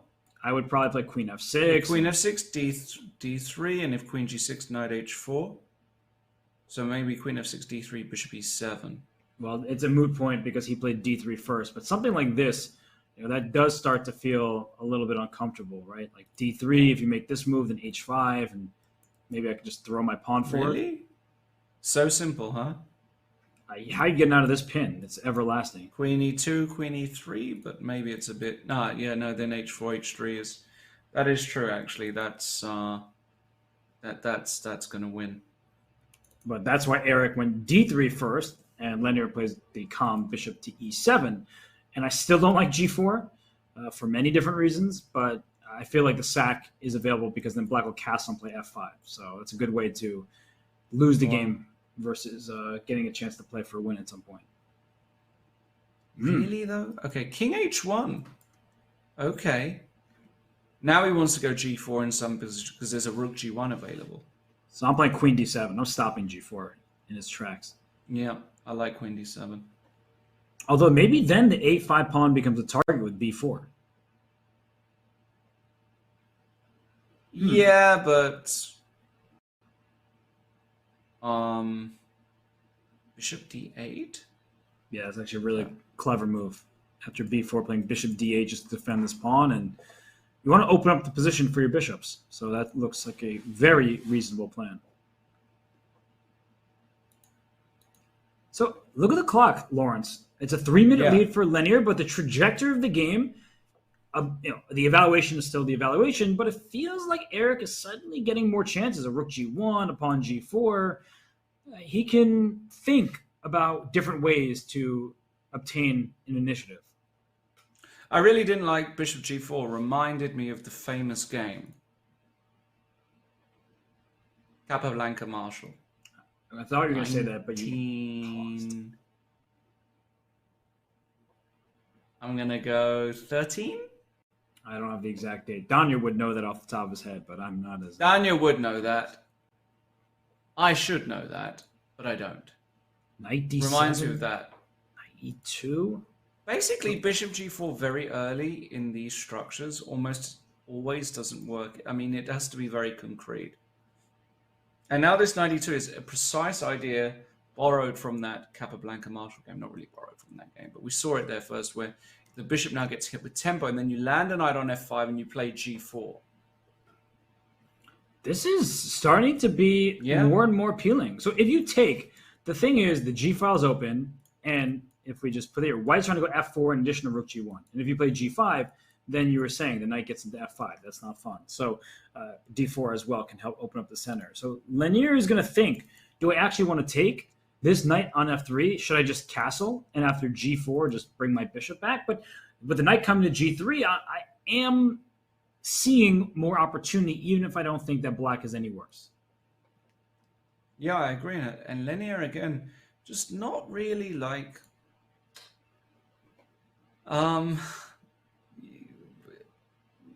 making the time component of this match important somehow. I feel like he could have really piled the pressure on. Like Maxime Vachier-Lagrave was doing. I know he lost the match to Sam Sevian, but there were moments in that match where he was just playing with lightning speed. And look at Lenier. Goes bishop g5 here. You could play f4. We'll trade more pieces. That's okay with him. So I can get behind this. A rook g1. This is all right. Queen f6, and how are you going to deal with this? f6, but okay. but it's not okay. That's the problem. But, yeah, maybe it's not. Actually, queen f6. This is actually very clever by Lenier. Very, very clever. Oh, now it's a technical phase. If he can avoid the calculation, right, the attack, then now it's just technical. And if you have to make a knight move, I expect this knight to go here and then eventually over here. Right. Do, something like that. Wait, actually, if you take here, you have to get the rook. Yeah. And then I just bring my knight. g6. Yeah, just stop knight h5. Yeah. g6 right away also looks very good. Also g6, yeah. And now there's no d4, there's no f4. How does white make any progress? I guess the answer is kind of you don't, but...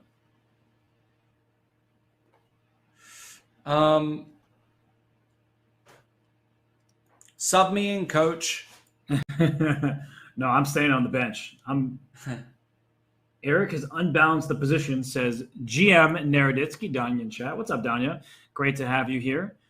Hope you're enjoying your day off and you don't have an overflowing toilet. So this knight is just, it's going into the action. That's what's happening. It's a big problem for Eric. There's rook a1, but okay, knight f8, knight e6, or knight c5, same idea. I mean, he's unbalanced the position, Danya, but at what cost? I mean, this looks gross for white. The evaluation bar agrees. Structurally, you're doing poorly. You've got no attack. You've got no way to open the position. Your rook is on the g-file now, impotent. And of course, Lenier Dominguez, being the classical grandmaster he is, plays knight f8. We'll land a knight on f4, and we'll just be better. Up on the clock by a minute and more. Can we just note how knight f8 is with technical precision? Knight c5 is more active, but think about it. If your knight's in c5, then b4 comes with more force because the rook on a8 is loose. So now if you play b4, you don't have to move a knight that's on c5. So just like really, those small moves are of the utmost importance when you're at this very high level because it can change the balance of the game completely.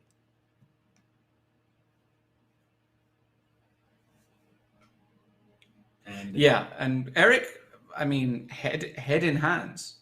Do you need more of an indication? Shaking his head. Honestly, I've watched tons of Eric play chess. I've never seen him play this poorly in a match. I've seen him blunder stuff and whatever, but just to play such lackluster chess, it's really disappointing. I think he's disappointed for himself. Yeah, this is not what he wanted. He had some good moments in game one with the black pieces. He was able to neutralize quite nicely. But yeah, it never felt like he was the one who could play his style. This whole match has been linear style. I think that's how I would sum it up. Yeah. He was playing on his opponent's turf, and linear is now looking to finish this match off. He goes knight to e6, great move, knight d4, knight g5. Your pawns are split on the king side. That's going to be a problem. So I think that it's -3. I wouldn't have expected that, but it does look very, very, very good for black. Yeah, I just -3 is actually basically. I think what the computer's saying is white has got 0 counterplay, long term, can't defend h3 and f3. Just gross position. Yeah, and you see the clock as well. Under a minute for Eric Hansen. He can't do anything. And Linear here is just trying to figure out, how should I capitalize? I don't need to take any risks. I can make a draw. And that's the worst part for Eric is Linear might win this game, and he probably would win the game if it were classical in this position. Even just under normal circumstances, but he can just draw. If he sees a repetition at some point, he's taking it because that ends the match. Right.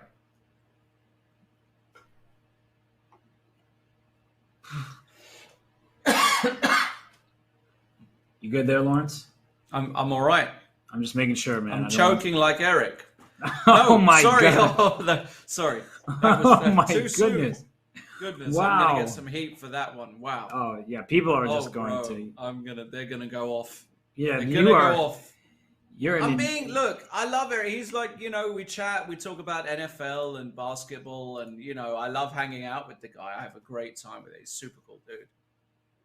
And I would expect the same treatment if he was commentating on my games. That's all I will say. Okay, I think that's fair. I think the chat is still going to absolutely roast you.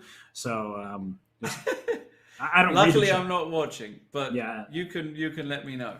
No, that would never be me reading the chat. I just know how they're going to react. They're going to be very mad at you. So they're going to give you the Kemi Mutombo finger wag. All right, so h5, h4 looks good to me. You can always castle if you want, but Linear getting down to a minute 40. He's obviously doing very well, but we were talking about Ivanchuk, Linear earlier in this match. Time trouble is not his friend. Knight to f1 is a sad move to play. Knight f4 just... he wants to go knight f4, knight e3, and after h4, knight g4 or something like that. I get that square. Yeah, this is very sad. And the problem is, look at this knight on e3. Can't go to c4, can go to d5. You can technically go to f5 because the pawn is pinned. Yeah, so you play king h7 here. Exactly. Yeah, no, just play king h7. No squares for this knight on e3. Gosh, this is a miserable position. But 1 minute for Dominguez. I'm serious. Eric has chances. His position is terrible, but Linear is down under a minute on the clock. Wouldn't it be poetic if what's the word? Unjinxed Eric, if I can say that. Okay. I mean, he can find something here. I mean, he's got the sort of position to maybe, knight g2, but that's not ideal. Knight f4 is just... Knight f4 is zero risk. Why is Linear taking so long? Why am I not seeing anything today? He might be like playing this for a win, realizing the best moves will just make his life easier. And Eric keeping the position closed, he wants to go for Lenier's time. But Lenier just goes for the center. I mean, this is clinical display from Dominguez.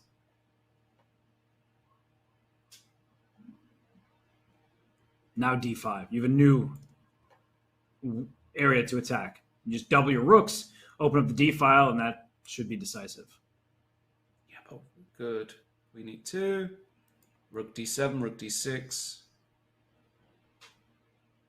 But taking his time, isn't he? He's really running the gauntlet. d4 is also good. Rook g1 is still no real idea. Takes and knight f4. Yeah, take allows this a pawn to be a monster, right? So, oh, rook a8. Well, what He can wants White to really take do? and go a3 or what? Something like that, sure. Or a3 right away. The knight is going to be on d4 if you take it ever. So a3 for sure. This is the move. And he plays it quickly. Here comes the rook. The knight will land on d4. No, this is disaster. c4, a2, surely. Lenier down to 15 seconds. I know Eric is 9.5, but Lenier, got to be careful. No, I mean, Eric is a much better bullet player, so this is going to be very interesting. Lenier's actually quite good at online blitz, but I'm not sure a bullet down to under 10 seconds. Come You on, got to move Lenier. Lenier. H4. Watch out for rook g4. Because queen takes f3. Queen f3. Queen f3, Huge rook moment. h4, check king g7. That was a really smart and great decision by Eric to go king h2. 7 Good seconds move. for Lenier. He's not moving. He's got to go. 3 seconds. And he makes an inaccurate move, but still better for black. CB, knight h4, knight f4. Now you go back to Cuban street hustling blitz days. He obviously has like knight takes e5 is kind of a threat. He can take it right now. Oh my gosh. Ooh. But this is still good for black, no? Like for a draw, rook a8, rook a4 and stuff. Like black just doesn't lose here. So d4 is hanging, but rook c8, Yeah, rook rook c2. c8 is good. Oh boy, this is actually just over. Rook c2, yeah, it's just over. Oh yeah. I think as Lenier is very fortunate that Eric needed to win because this was getting out of hand. But Lenier Dominguez, he wins the 4th and final game. It wasn't without excitement, with nerves on his end, I'm sure. But he moves on to the round of 16, where he awaits the winner of Hikaru Nakamura and David Navarra. So, Lawrence, they gave us a show in the end. I mean, it was a very slow-moving show at first. Kind of like one of those musicals you go to where before the first intermission, nothing at all happens and everything happens in the second half. But Leonard Dominguez, I think you would agree, based on what you've said throughout the show, he deserved to move on. No doubt about it. I mean, Eric didn't turn up today. It's just not the Eric Hansen I know at all. His openings were off. He's invested enormous time. He had 7 minutes left after 7 moves. In the last game. He didn't have a better position all match. And Eric Hansen is a class player. A very, very underrated player in many aspects, in my opinion. And somebody I know and somebody who I want to do very well. But you've got to call it how it is. And everybody's saying, especially when you commentate, I like to call a spade a spade. I like to call it how it is. And today, Eric Hansen was well below par. And below that, in fact, it was one of the worst outings I've ever seen him in a match situation. So I'm hoping there's an explanation. If he said, I went out with Aryan Tari last night and we hit some of the local student bars, fair enough. I want to see something because he just didn't put any pressure on Lenier. And of course, Lenier deserves to go through. It's not even a question. Well, I think the two higher-rated players in today's matches, Lenier Dominguez and Wesley, so they've earned their way through to the round of 16. It's not really up for debate. But why don't we take a look at Group A? Because Lenier, he has made it to the round of 16. That's a big payday. But he awaits the winner of Hikaru Nakamura and David Navarro. So I'm going to ask you, Lawrence, you're full of controversial statements and thoughts. Does David Navarro have any chance to take down Hikaru? No. I mean, any chance in the sense, of course, he has a chance because he's still a class player, but 4 matches in this format, Navarra very rarely plays online. Unless Hikaru has just a complete off day, I just don't see any other result there apart from Hikaru win, which will set up a Nakamura linear match, which will be very competitive. But I don't want to, overly jinx things. Of course, we've already seen lots of upsets in this tournament so far. So I'm looking forward to the matchup because David Navarra, very creative player, very interesting player to watch. His game against Radek Wojtaszek many years ago at this point, where the king ran all the way to the other side of the board. I move like 25. So yes, David Navarra full of creative play, but he'll have his hands full against Hikaru Nakamura. And in Group C, which is where Wesley So resides, he is in the round of 16. And Jeffrey Zhang, Benjamin Bach, we're talking about this a little bit earlier, Lawrence, but now I want to hear your unfiltered thoughts. Who is going to face Wesley So in the round of 16? I think Jeffrey has just got a little bit extra in this match. I can definitely see it going down to the wire, though. I can see Armageddon. I can see all kinds of stuff.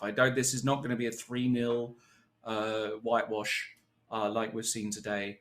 But I will go with Zhang. Just inherently the better player, the stronger player on paper, both classical and blitz, in my opinion. Of course, Bok did brilliantly to beat Grishchuk, but I think Jeffrey is just far too active at the moment, and that would leave us with 2 All-American clashes. Wow, that would be a lot of fun. Dominguez versus Nakamura, if that were to happen, and So versus Zhang, your predictions. I think Benjamin, he's in great form. He played an excellent match against Benjamin Bach against Alexander Grishuk, where it was just a pretty balanced matchup through and through until the Armageddon, and he was able to survive and advance. So that will be exciting. But before any of that kind of stuff happens, we do have matches tomorrow. Friday, the ChesscomGlobal Championship will continue. And as you see here, Jan Krzysztof Duda against Wang Hao, Shakir Mamedyarov against Alexei Sarana, and that matchup we were just talking about. We have Jeffrey Zhang taking on Benjamin Bach. So you just mentioned the Group C matchup. Take me through Group B, Lawrence. Mamedyarov Sarana, very, very interesting match. I will actually say that this is one of the games I actually penciled as an upset. I'm going to go with Alexei Sarana in this match. Very, very competent player online. He's already shown, I actually think he already caused a slight upset in this tournament. Young, enthusiastic, and Shak Mamedyarov, people who've been watching me commentate on other tournaments over the past few weeks have seen me be a bit, not critical of Shak, but a little bit underwhelmed with some of his performances. He's just not showing what I feel is his, absolute top potential, top form at the moment. Yeah, I'm going with Sarana for the upset in this particular one. The other match is also extremely interesting, Duda against Wang Hao, but again, due to Wang Hao's lack of activity, Duda playing a bunch of online tournaments, Duda still being on paper the better player, I'm going to go with Duda for that particular matchup. I don't know your thoughts on that one, Daniel. Robert. Well, I'm a bit conflicted. No, you're all good. I'm a bit conflicted in some ways because I do think Alexei Sarana, I'm not even sure it's an upset at this point. Sarana is that good at rapid chess, and he is a great theoretician. He spots tactics, and he's an absolute shark when his opponent's in time trouble. You do not want to be facing him when you just seconds on your clock. He will make you pay. And then with Jan Krzysztof Duda, I would say he's, of course, the favorite, but he didn't seem that great in the Julius Baer Cup. He didn't make it through to the knockouts, a very tough tournament, so you can forgive him for that. But we are accustomed to seeing Jan Krzysztof Duda rate over 2,800 in FIDE Rapid. So it depends which Duda shows up. And for Wang Hao, we know how creative he can be. He did retire a few years back after the candidates tournament. He was very nervous. He had some health issues. I'm glad to see him back. He's playing a tournament in Azerbaijan, I believe, as we speak, Shusha Chess, which is a rapid and blitz event. So it's great to see him back on the board, but he is the underdog there. And I do agree that Jeffrey Zhang is the favorite, though Benjamin Bach, probably I'd give him 30, 35% in that matchup. So Wow, we've gone through it all today. We only had 2 matches, but they were excellent ones. Wesley So, Leonard Dominguez are through. And that just leaves us to say a few final words. Lawrence, before I close the show, I'll give you some final thoughts. Yeah, I mean, it's in many ways, I have to say, been a disappointing day. Disappointing in the sense that Ivanchuk he showed his chess understanding, he showed his class, but didn't adapt to the time situation. Lost all games on time today, by the way, should be noted. And as I'm sure already, I'm being lambasted about by the viewers and the Chessbra crowd. Eric Hansen, poor performance today. Gotta call it how it is. This is nothing against Eric's character.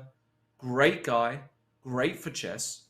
But today, in this tournament, he was pitiful. And Leonard Dominguez deservedly went through. So I think we could have seen more from Eric, especially. For him not to even have a position where he even slightly pressed, for me, is, the biggest disappointment of the day. With Vasil Ivanchuk, it was more a case of you could feel that he hasn't got that experience playing online, adjusting to the time situation, and even making adjustments within the match. That is something we've seen over the years. Again, I hate to hark back to that candidates where you lose on time 5 times in the same tournament. You've got to think at some point, I've got to make an adjustment somewhere. That's actually where having helpers, coaches, mentors, managers, whatever it is, really makes a big difference, because you can have a sober conversation with somebody. In other sports, Robert, how many adjustments do they make? Tennis and football and everything else is, and I feel as though in chess there could be more of a use of that. But okay, that's my feeling. Maybe I'm being a little harsh, but I'll give the final words to you. Well, it's been a pleasure to commentate with you. You've been harping on routine, and I hope that everybody watching has made the Chess.com Global Championship part of their routine, because the action continues tomorrow. I want to thank everybody for tuning in, our producer Matt, who works so hard behind the scenes, and the whole Chess.com staff and the players. This tournament is not possible without them, so we say goodbye to Eric Hansen and Vasil Ivanchuk. In this event, we will see more from them. But Leonard Dominguez, Wesley So, deserved winners heading to the round of 16. So please come back tomorrow for more of the Chess.com Global Championship. See you then.